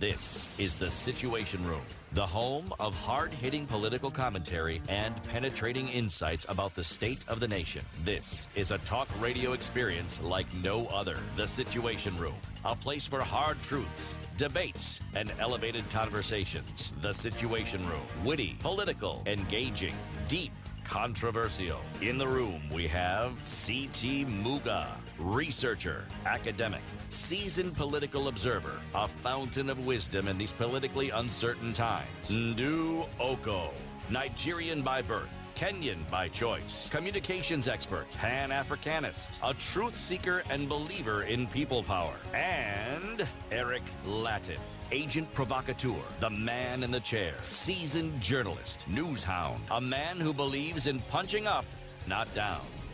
This is the Situation Room. 2 minutes of the 9. only This way to conversation start your day. is always live on www.spicefm.co.ke, also live on YouTube, on Facebook, and on Twitter. And you can find the conversation every day, any day that you go back onto any of these platforms. For example, you'll find yesterday's conversation on Facebook, on Twitter, on YouTube, and also on the website www.spicefm.co.ke. So we're talking about youth leadership, but before we do that, let's remind ourselves of today's proverb. Today's proverb: food that is prepared has no master. You almost get the impression that if it isn't prepared, then it has a master. Yeah, it has a master. And the master is the one who's actually preparing Yep, it. it's the one who prepares it, decides. But once you prepare it, Quasha, that's it. out of your hands. That's it. Okay. So you were talking about youth and youth participating in leadership, and then getting to a point where you also ask yourself whether you're just participating as a pawn on the chessboard or whether you're actually the one making the It's moves. one of those multiple choice questions which has there's A, B, C, D, and then there's E, all of the above. Okay? All of the above.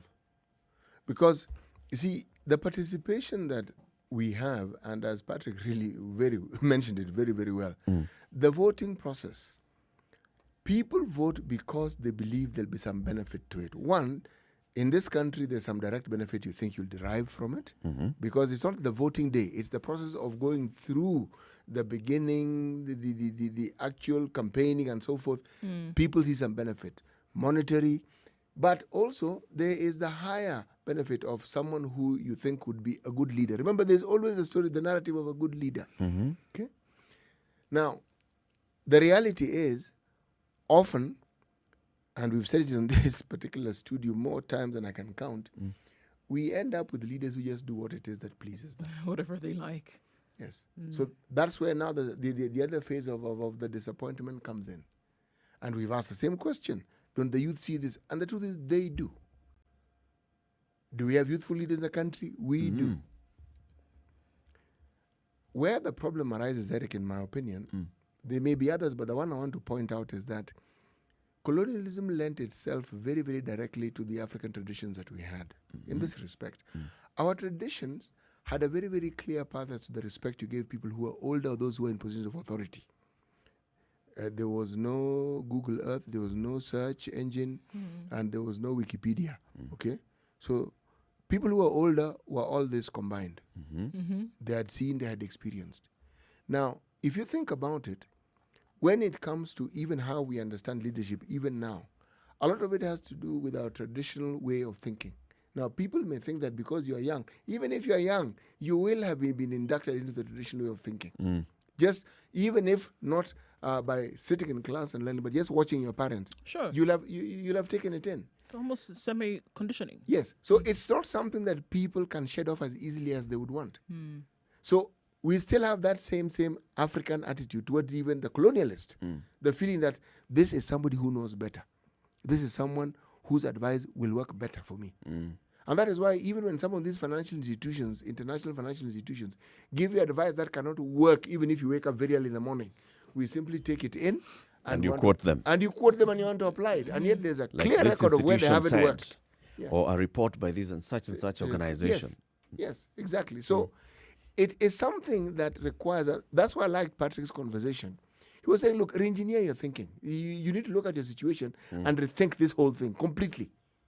It's like create a new tradition by which you can actually get the things you want achieved. But if you try to apply this some thinking into the old tradition, it's not going to work. Right. If you take people and put them into a system which has already entrenched with certain things, it's not going to happen. Ever. The same way that if you took people who worked a certain way almost 30, 40 years ago and tried to input them into a system that is currently running now, they would also have a very, very difficult time. They wouldn't be able to do that. So, I mean, absolutely, a gradual breaking down of that is what is absolutely necessary. And I think with that then comes the realization for many people that, you know what, in as much as advice that you may have received from an older person within the African context would have been a thing of honor and respect, you also realize that perhaps some of these things in the day and age that we live in with the current dispensation actually may not make the most sense. And once you come to that realization, then you now apply action to that thinking, and that's when you start to see the change.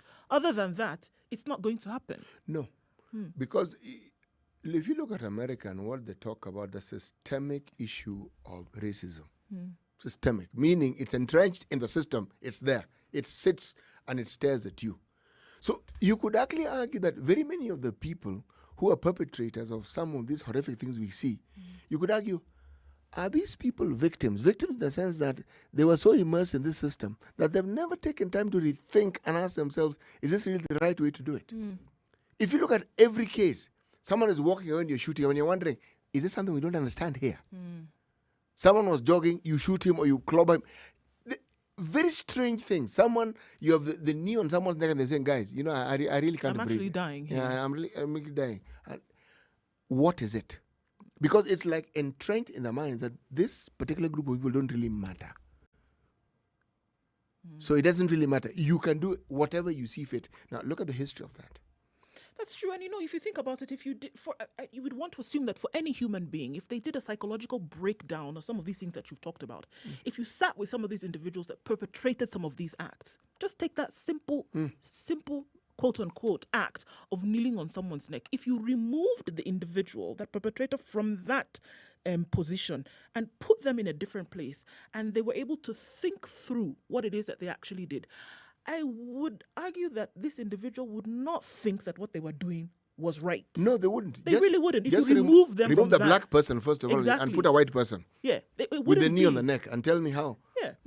That's why I really agree with what an individual said when he called a few days ago, when we may have looked at it in jest, but he said that, you know what is needed is a psychological outlook for a lot of people who are in positions of leadership. Not as a joking matter because you want to say, okay, since we're all mad, let's do nonsense, but to really look at it and say, this system within which we are operating, whether it be governance, whether it be corporate, whatever it may be, that it is not just the action, the physical thing you do of going to sit down, whether you're in the executive, whether you're in the legislature, wherever you are, that perhaps it needs psychological breakdown to look through some of these things and say, what is it that we are actually doing? Do we need to change our thought process? Because it's thoughts that eventually lead to actions. And I do think that it's not just the manual that you do that's important. And we talk about it all the time. If you're going to see any kind of change, there needs to be a change in thinking. The mental What's going to picture trigger needs that to change in thinking? When you see that, one thing that you do brings about a change. When you see that somebody else who is doing something in another area has been able to achieve because of that, I think it has a domino effect or a ripple effect on other things that then would happen. I do believe so.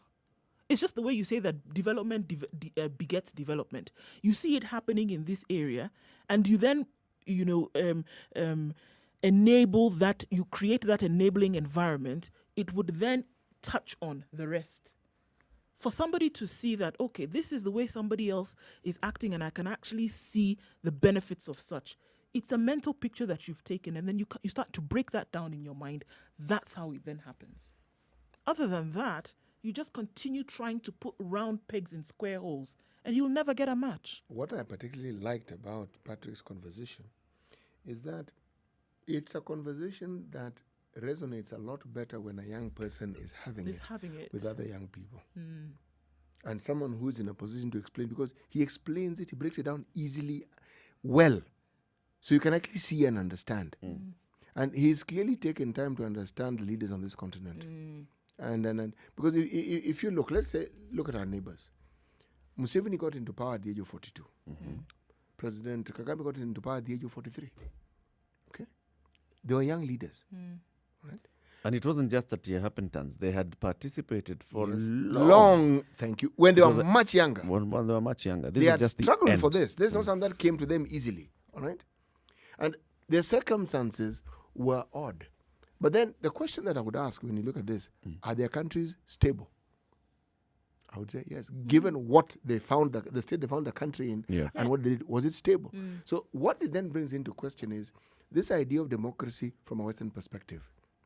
Is it necessarily the way that people Is it the should, blueprint upon which democracy or any other kind of rule or leadership or governance must be built on? Yes. And the answer is, in my mind, a resounding no. It's not necessarily the one that you take and then use. Not necessarily. Not necessarily. But the push has been to use it. That is the push. Because there's this clamor also to change the structure of governance. So you see, the structure of governance in an African context, just like you were saying, there's a king, there's a chief.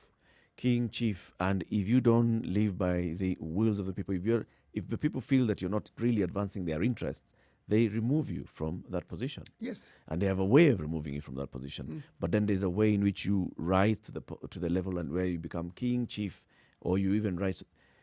In the West, they still maintain that structure. They still have it. They still have the monarchies. In this part of the world, those were completely shunned. They were done away with. Done away with completely. And then now we are imposing this new system where we're saying the only way that somebody can become a leader is if they are elected in such and such a manner. Eric, you've actually made a very valid point. Just think of the two countries, our neighbors who I've mentioned, okay? Yep.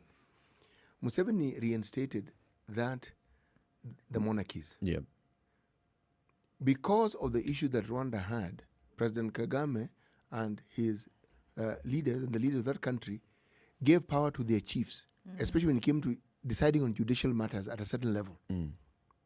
If you look at other countries on this particular continent who have encouraged that old leadership style to flourish, under new dispensation, yes, but to flourish, you will actually find that there is an interesting check and balance just by the existence of this alternative. Yes. Now, those who did away with it completely and embraced the colonial system entirely, man, we often are at loggerheads with our own traditional thinking, and which is really still very much part and parcel of who we are. Always shooting and missing. Yes. 0719-012-600. You can join this conversation now. And I'm also seeing some comments on social media. Spice FM KE, Facebook, Twitter, and Instagram. We'll be sampling some of them after we come out of this break at 14 minutes after 9. And just to remind you, there is a window that has been opened by the Governor of Nairobi County, Mike Mbuvi-Sonko, 100% waiver on all outstanding interest and penalties for land rates. So if you don't take advantage of this particular window, this is what is likely to happen to you. You'll be compelled to pay directly to the county government until the land rates and interest due are fully paid. Cancel or withdraw any license or permit granted in the premises in which land rates have not been paid. So it doesn't matter whether you're the tenant in that particular premise. Anybody who's operating there, their licenses will be cancelled or withdrawn. So no business will take place there. Charge the property over unpaid rates until plus interest until the full amount is cleared. And if a defaulter has a pending case in court for recovery of rates arrears, that will also in addition be required to pay the legal costs incurred. To avoid all this inconvenience, please take advantage of this window between the 15th of September expires on the 15th of October. Please just go to epayments.nairobi.go.ke. That's epayments.nairobi.go.ke, or visit the offices at City Hall Cash Office, the Makadara Cash Office, and Times Tower ground floor. Remember, KRA is now the collecting agent for Nairobi City County. 9:15. This is the Situation Room, the only way to start your day. Spice up your life. The weather with Spice FM. Getting to temperature of 18 degrees. We'll see highs of 24 today. And in Nakuru, 18 degrees and mostly sunny conditions throughout today, but chance of rain later with highs of 24. Nyeri goes to a high of 23 today, lows of 14 with a chance of rain in the afternoon as well. Thunderstorms are in the forecast in Eldoret, currently at 16 degrees and mostly cloudy conditions. It's 22 degrees and partly cloudy in Kisumu, highs of 28 today and lows of 19. 20 degrees in Kakamega at the moment with highs of 25. It'll go down to a low of 16. It's mostly sunny in Mombasa at 26, highs of 28 with rains expected later. In Malindi, it's mostly cloudy at 26, going to highs of 28 and lows of 24. Mostly cloudy in Kampala, highs of 26 and lows of 18. Dar es Salaam, mostly cloudy today at 27, will go to a warm high of 31 and down to lows of 22. It's mostly sunny in Johannesburg at 15 degrees. Highs of 26 will be realized today. Looking at Lagos, rain's going to come back early this morning, highs of 29 and lows of 24. Beijing this afternoon, where they are, is partly cloudy at 23, highs of 24 and coming down to lows of 14. London at 10 degrees is mostly cloudy. There will be showers later with highs of 15 and lows of 8, while Paris is sunny at 12. It'll change later though, and there's a thunderstorm warning for yellow. It's now Thursday morning in New York at 20 degrees. It'll go to a warm high of 27, cloudy conditions later, and down to a low of 17.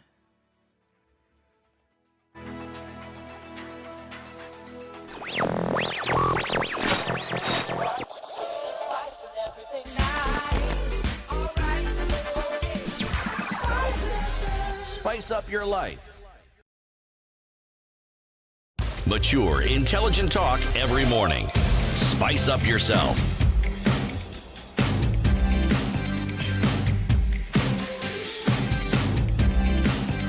Mornings done right.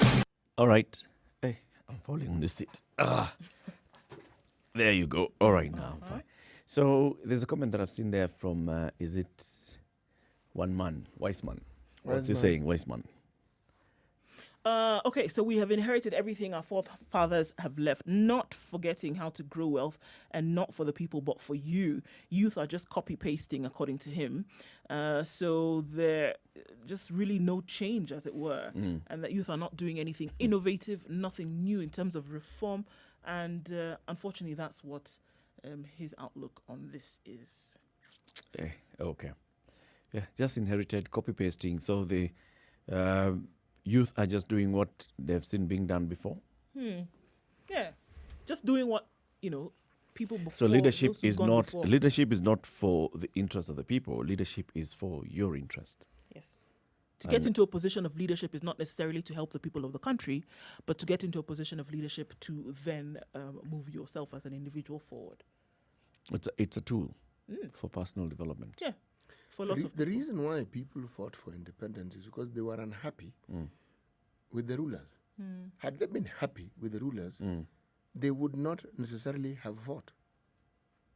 Now, the current rulers seem to forget that this dispensation is completely different in that people actually have a say. Now, when you have even a constitution that entrenches that, and you seem to ignore it, now, when the constitution hits you in the face, like our constitution has hit our political leaders in the face, then their true colors come out. Instead of pausing and saying, this is a moment for us to reflect, they come out flaying and making utterances and doing all sorts of interesting things, which in effect is like undressing in public. Or throwing a tantrum like the proverbial child in the supermarket. So wants to one throw looks on and the says, floor. oh. Your mother is standing there looking at you and wondering what's wrong with you.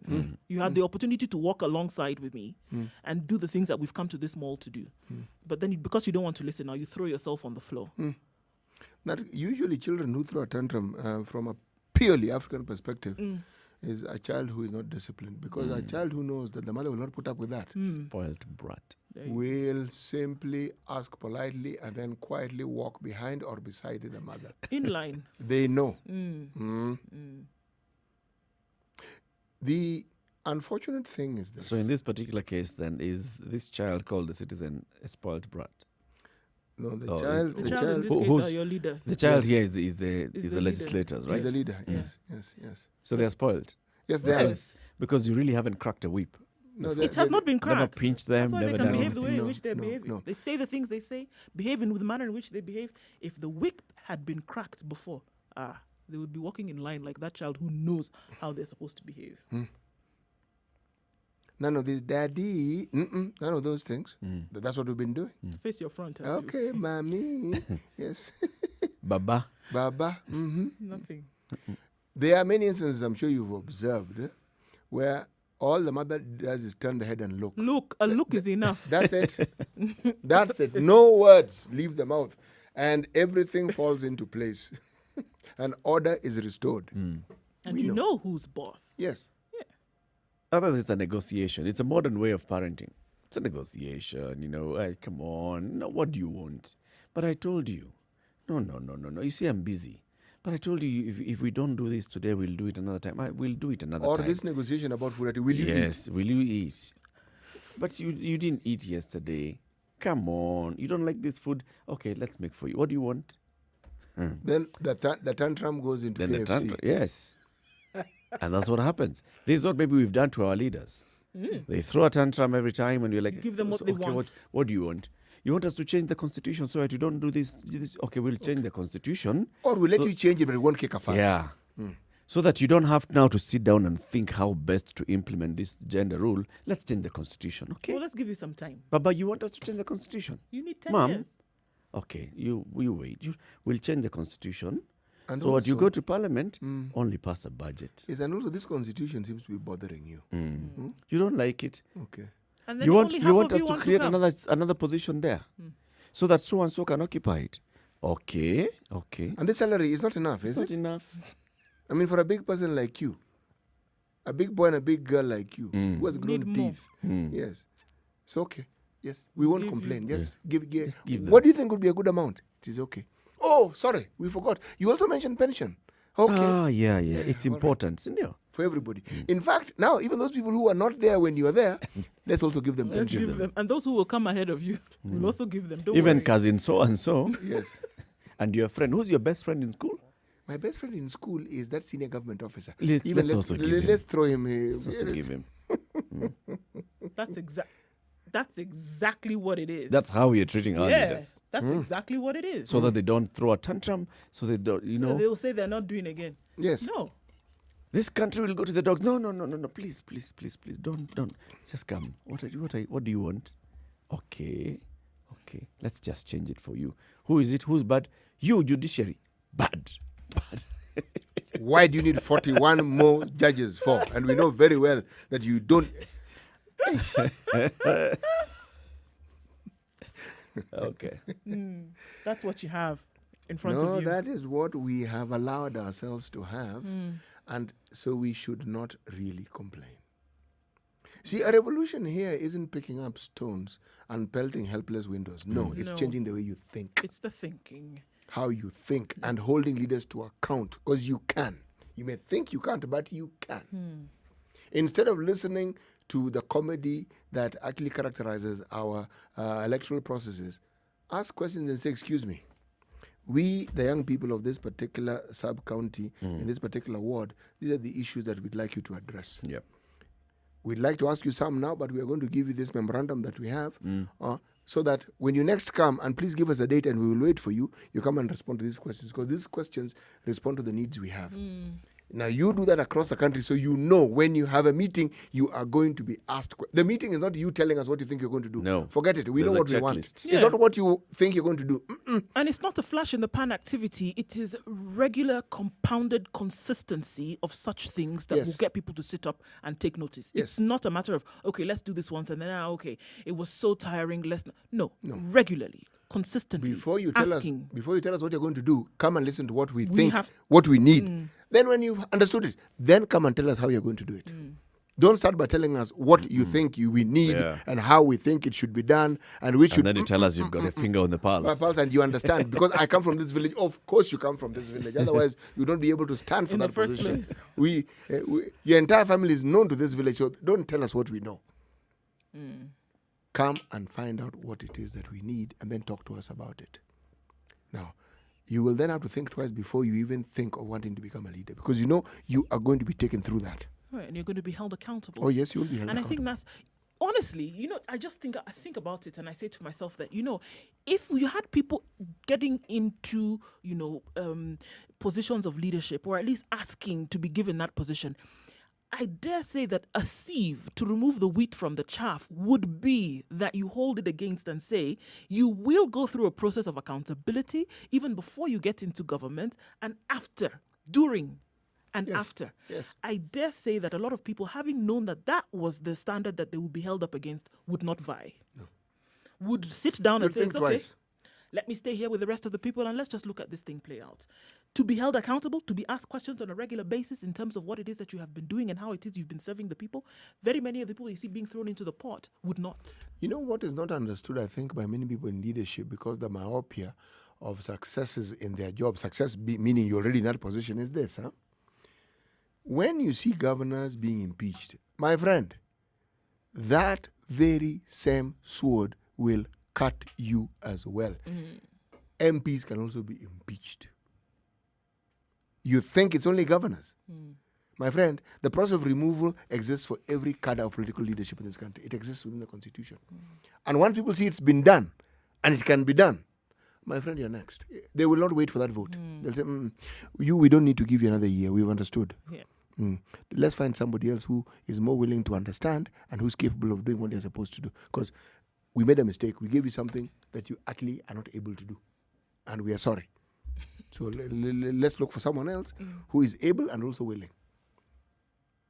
Because this parody of constantly responding to problems with words, look at where it's gotten us. People have, and they're still talking. Look at where it's gotten us. Just back and forth to so what, the way you've said that the choice of leadership should start with the people identifying their needs. Yes. And then putting them together and crystallizing, and then just like in a job application. Yes. These are the terms of reference we are looking for. Request for proposal, request for quotation. Yes. Tell us what you can do. Yes. Yep. These are the needs. These are the needs we Now have. tell us Anybody wants how. to, you want to vie? Okay. These are the needs. And Tell show us us how you what it can is that deliver. you would have done in the past that could then allow us to say, all right, bring that experience to this situation in which we find ourselves. So your Come and do rally it. will be issue driven.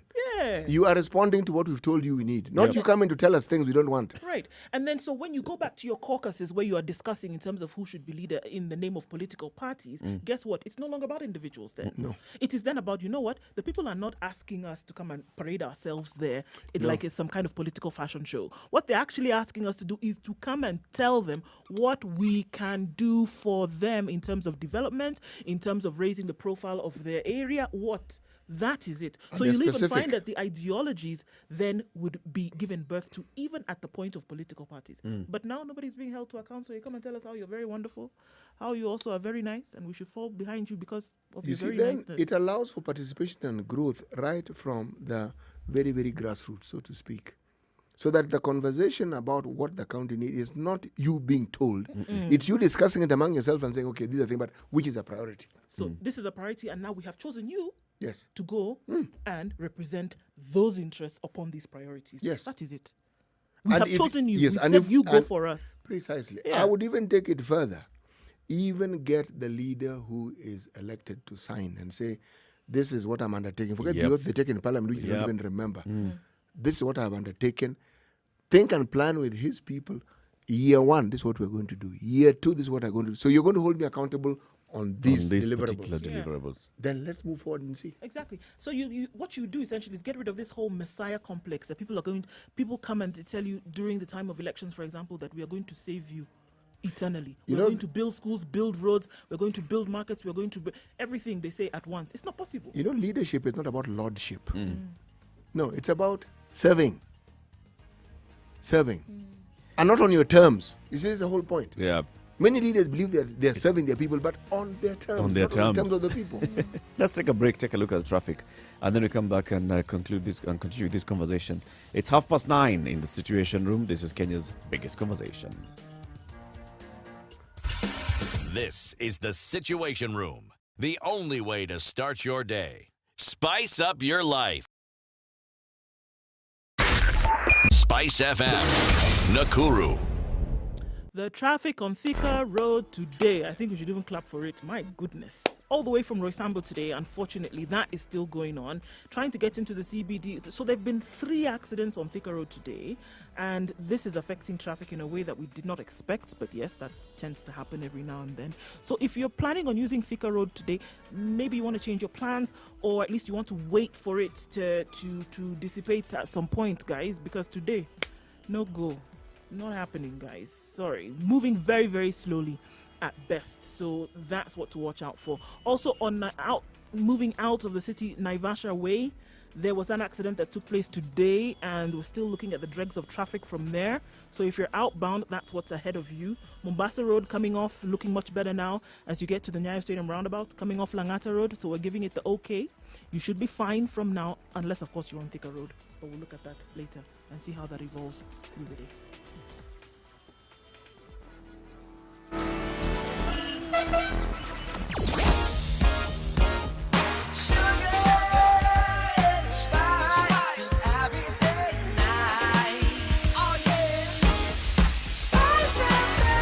Spice up your life.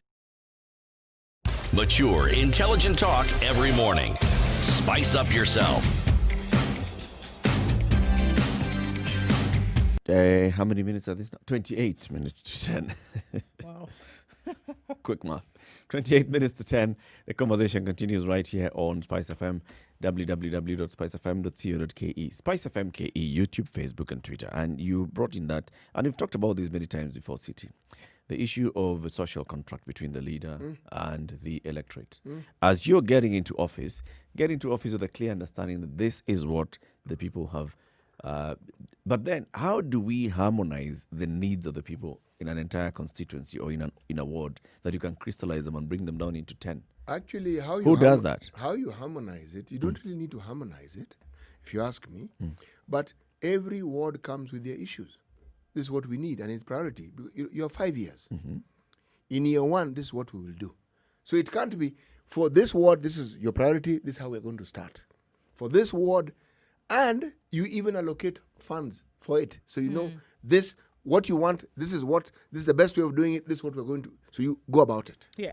Set in motion the process of ensuring that it gets done. If we need expertise that is outside the purview of our community, then let's look into it. All I'm saying is, you don't only take that decision of determining what is important for the community, but you also give them the burden and the responsibility of ensuring that what they want done is done. We keep going to examples of what we've heard before. You know, I mean, look at countries like Switzerland and things like that, where the government put it out there. We actually want to do this construction. That's what we want to do. This is what we want to do.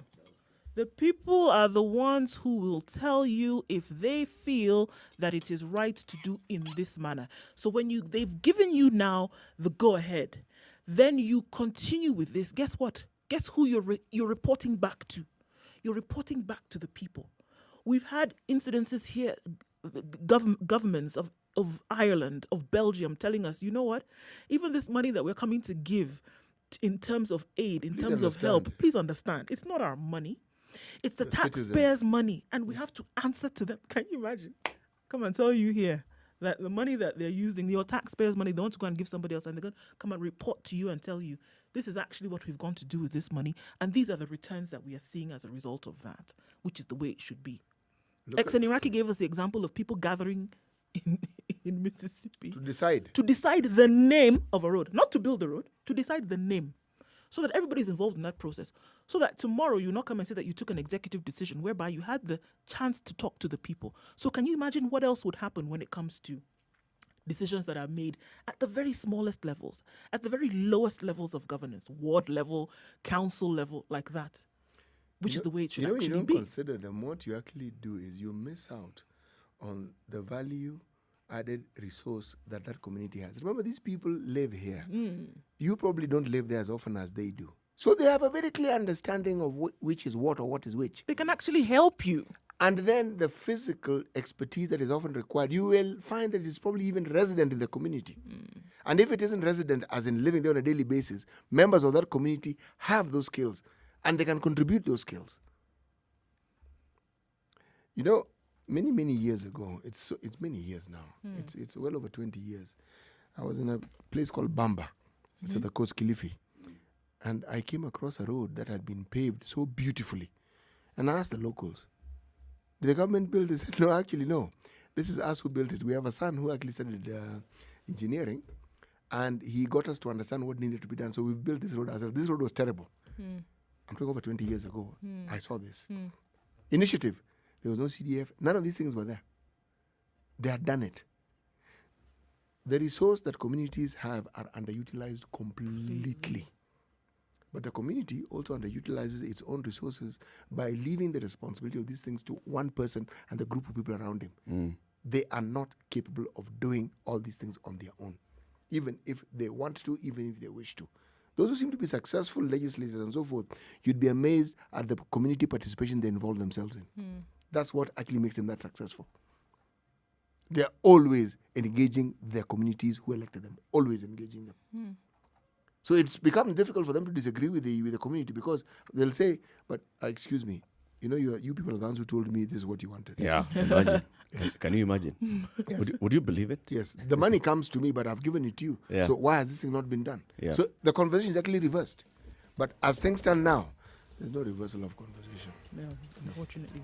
Let's take another break now at 24 minutes to 10 o'clock. Time for a break. This is a situation room. It's Kenya's biggest conversation. Remember, we've been telling you about Captain Cargo, www.kpa.co.ke/Captain Cargo, the information portal by the Kenya Ports Authority. We want to have a conversation now with Charles Kisewa and Benjamin Mwandawiro. These are officers from the Kenya Ports Authority, to understand Captain Cargo, to understand the thinking behind Captain Cargo, to also understand, how do I get to access this portal and what kind of information will I be getting on Captain Cargo? So this is a conversation that we want to have now. Our guest standing by to speak to us. This is Kenya's biggest conversation, the Situation Room.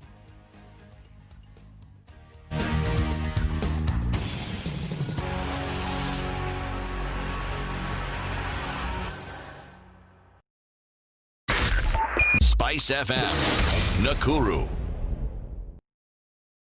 The Situation Room, Kenya's biggest conversation in the room, of course. This and every morning is Eric Latif, Nduoko, and CT Muga.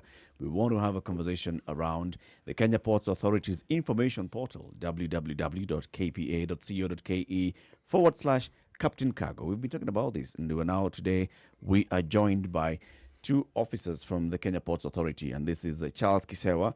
Charles is the Principal Marketing Executive at the KPA, and Benjamin Mwandawiro, the Senior Operations Officer in charge of documentation at the Kenya Ports Authority. Good morning, gentlemen. Good morning.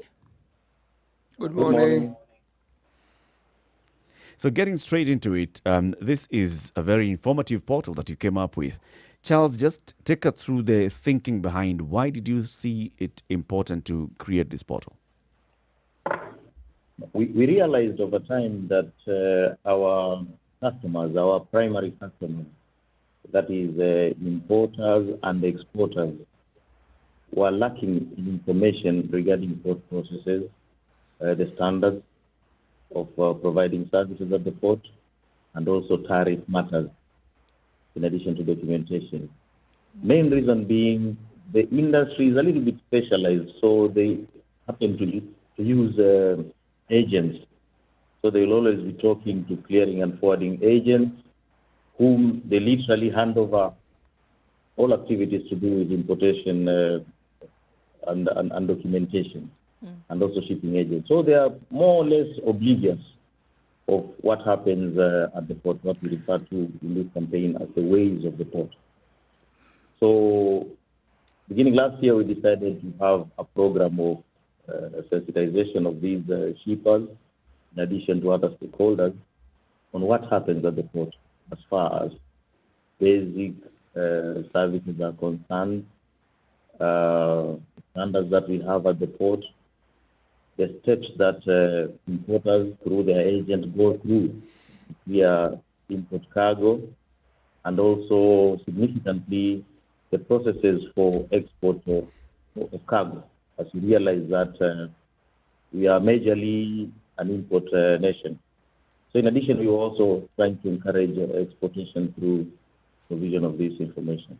What are some of the biggest problems that you see importers or exporters have issues with that made it necessary to have all of this information in one place? Mostly, they wouldn't know what steps their cargo documentation is at.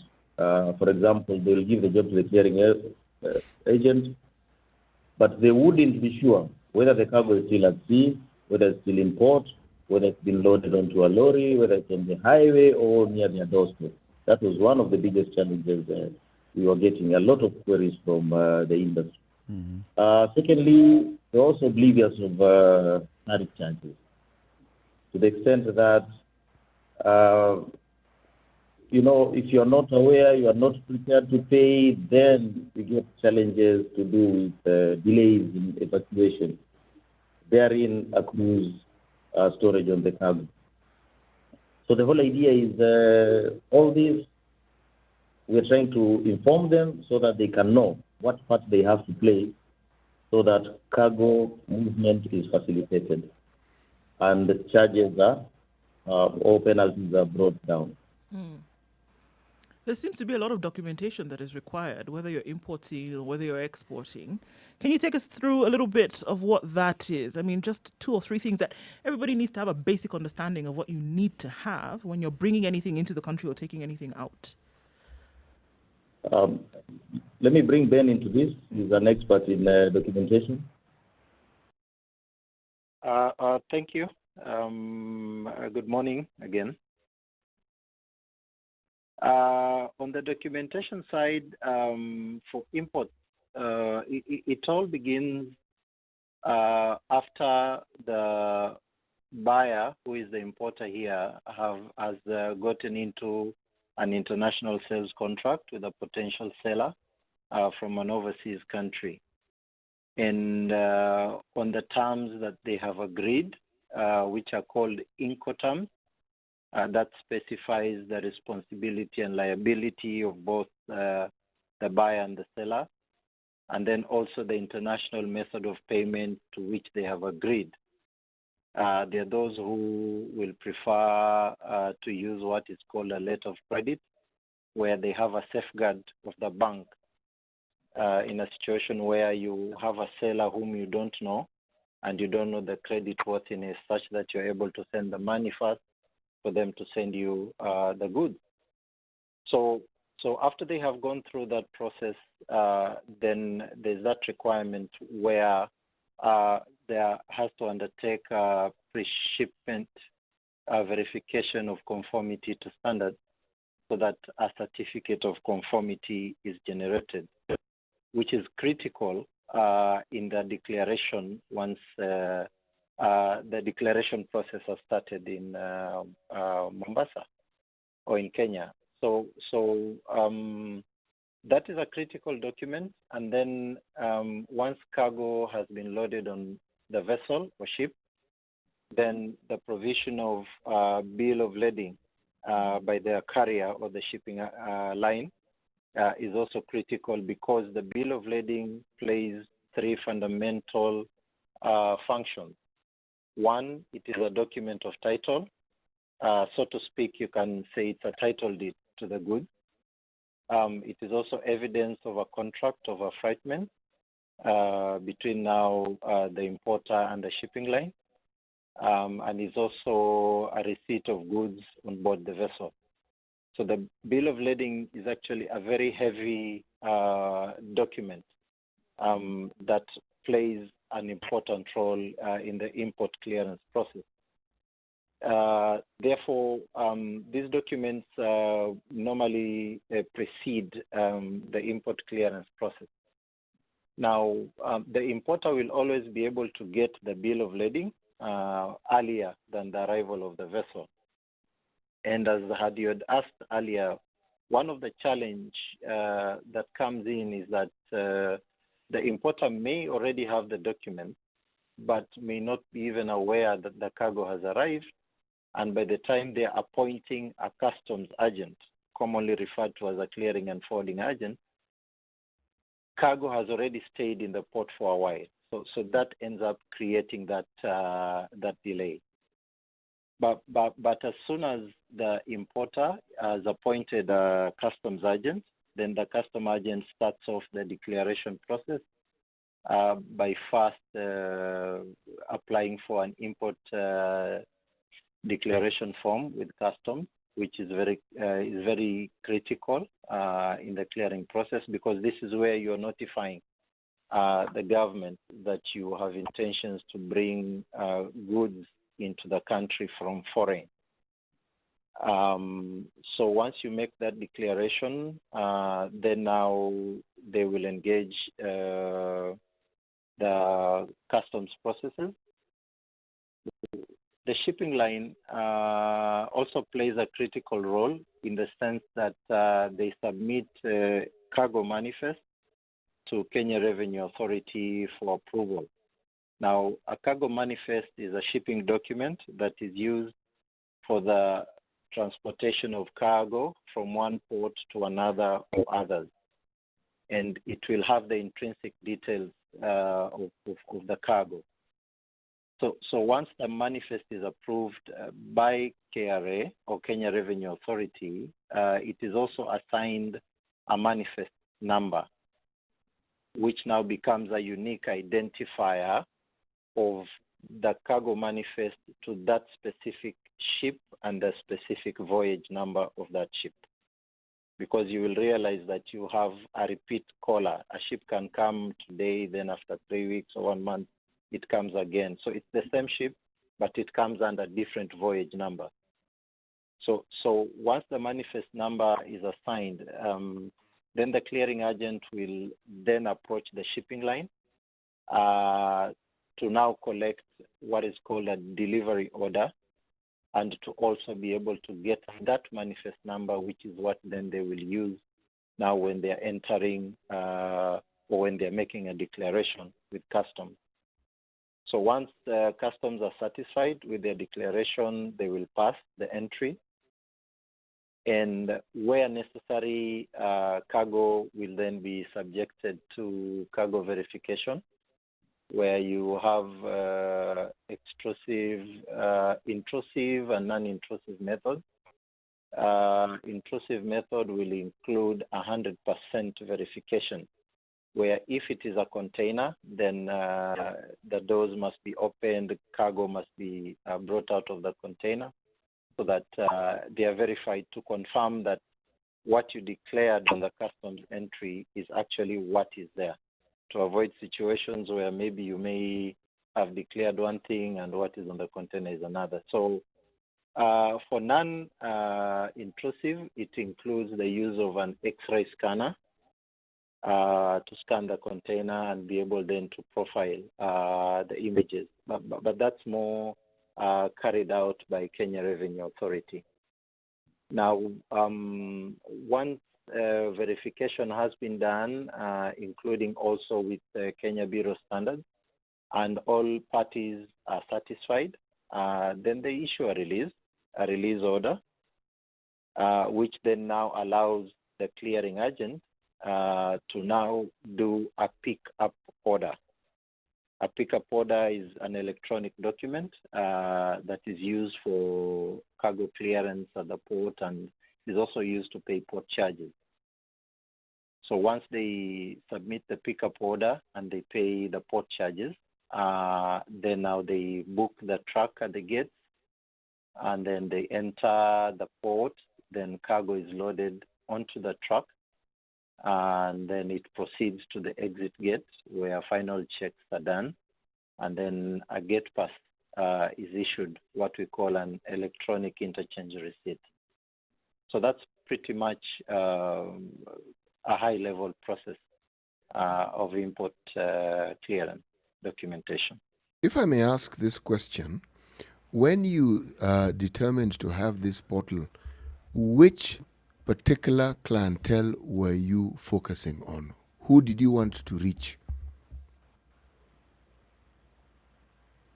Mainly, we were targeting shippers, importers, and exporters, primarily.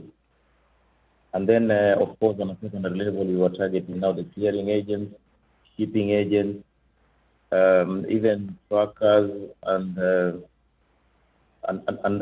general population, the community. Let me explain why I asked the question. Everything that we've heard so far, I am assuming that those whose business it is to clear and forward already understood these processes. Exactly, yeah. Most of them do understand. Oh, so there are some who don't. Some don't, of course, especially employees of those organizations. Mostly their customers also don't. Okay. Because going by engagements we've had with the importing and exporting community, Yes. we realize they leave virtually everything to the agents, so they don't understand. Yet, they're the ones who pay for the service. Okay. So am I then to assume that as a layman, if I were to follow these procedures, I do not need an agent? Now, you actually need an agent as per the law, because it's only a clearing and forwarding agent who is licensed by KRA to undertake the clearance procedure, first and foremost. And is a clearing agent the same as a shipping agent? No, it's not. We have, at the port, we serve two main categories of customers. Mm-hmm. We have the owners of ships. So the owners of ships are represented locally by shipping agents. Okay. Then we have the owners of the cargo that is coming in or going out. These ones, all their documentation processes, they are represented by the clearing and forwarding agent. Mm-hmm. Or in simple terms, what happens on land, clearing and forwarding agent, on the sea, shipping agent. shipping of course, agent.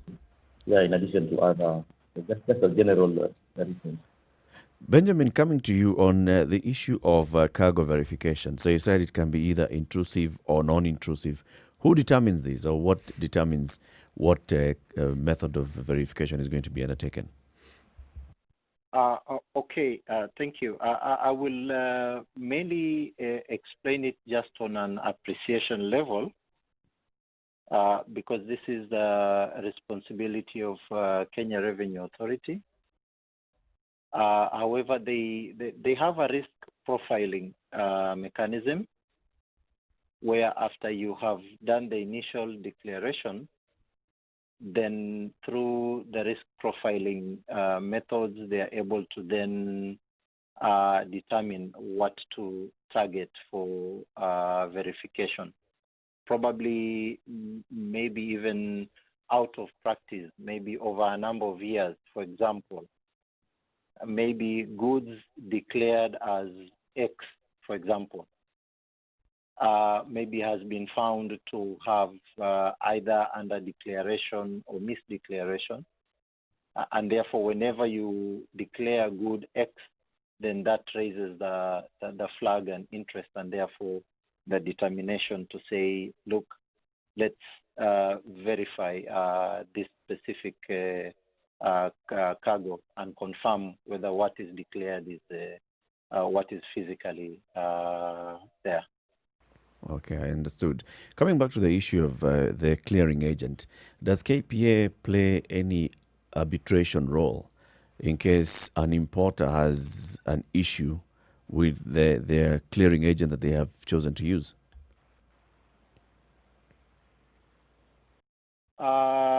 No, we don't play any arbitration role. In case there is any disagreement, for example, between the importer and the clearing agent that they have appointed, then the importer will have to now engage the necessary institution. For example, whenever you are appointing a customs agent, you do a letter to appoint so that, for example, the shipping line is able to now give documents to the clearing agent based on your letter. Because you remember, in this case, the bill of lading is consigned to you as the importer. So the shipping line knows the importer. So the only time where delivery orders will be given to the clearing agent is where you have written a letter. So in case it has reached the extent where the clearing agent had already done declaration, they have processed the entries, then the importer now will have to write to customs or KRA and then request then for a change. Are you finding that with putting all this information on the portal, then that, operations will be a lot more smooth? Are you looking at smoother operations if everybody now understands what it is that they're supposed to be doing or what they need to have in their possession for import and export? Will this portal actually make operations smoother with all that's been put in? Yes, Charles will crown it, but yes, it will help greatly to make the operation smoother, because remember, information is power. And in this case, since now the primary customer, who is the importer, is now progressively becoming aware of the processes and what they need to do. For example, then you will find that we are strongly expecting that those who didn't know, now they know, then they would start off or they will trigger the clearing process as early as possible. Now, when it is done as early as possible, then it means that process takes effect in good time, and then cargo is able to be delivered also in the shortest time possible, giving us a shorter dwell time of cargo. Even as we end this conversation, there's something I'd like to ask. Do you foresee business increasing as a result of this, and if so, by what percentage?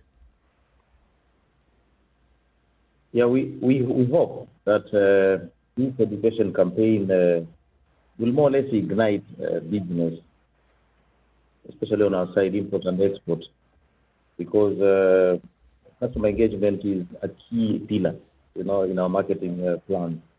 And we are doing this so that post-COVID, definitely with this capacity that customers have gained, then others, the new ones, the ones who have not traded, will be able, to take a plunge in this business. That is our hope. Percentage, it's hard to tell in the short term, but a good average, 5-6%, thereabout, we should be able to get an increase. Although on the import side, in growing an average of around 10% every year. But the next few months, it's a bit difficult to categorize because of the situation we are in. Well, thank you so much for talking to us this morning, Benjamin and Charles. Interesting to know what's happening at the port, and of course making it more and smoother and much more interesting for those who have to deal with imports and exports at the port. Thank you very much for sharing with us this morning. Thank you. Have a good day. Thank you. Thank you, and you too. Na nyote muwe na siku njema yenye fanaka na baraka. Asante sana. Asante sana. Wakati mwema, asanteni. Sante. Well, coming to the top of the hour, CT Muga, you can remember today's proverb. Yes, it's about food that has been cooked. That is prepared has no master. Food that is prepared has no master. Once it's prepared, That's it. that's it. It's done. Done. We are gone. Gone. Make una come chop. That's it. All right. Thank you very much for tuning into the Situation Room today. Join us again tomorrow morning, 6 a.m. to 10 a.m. CT Muga. Well, let the conversation continue. And Lou? I agree. Right. Monica will be here from 3 to 7, and then the adults in the room will be here until 10 o'clock. Until then, you'll have uninterrupted music, sugar and spice, and everything lies. The likes of Evelyn Champagne King is actually coming up next. Love Come Down. Hey, just wait for that one. And Pink Cadillac by Natalie Cole. Yep. Good morning. It's 10 o'clock.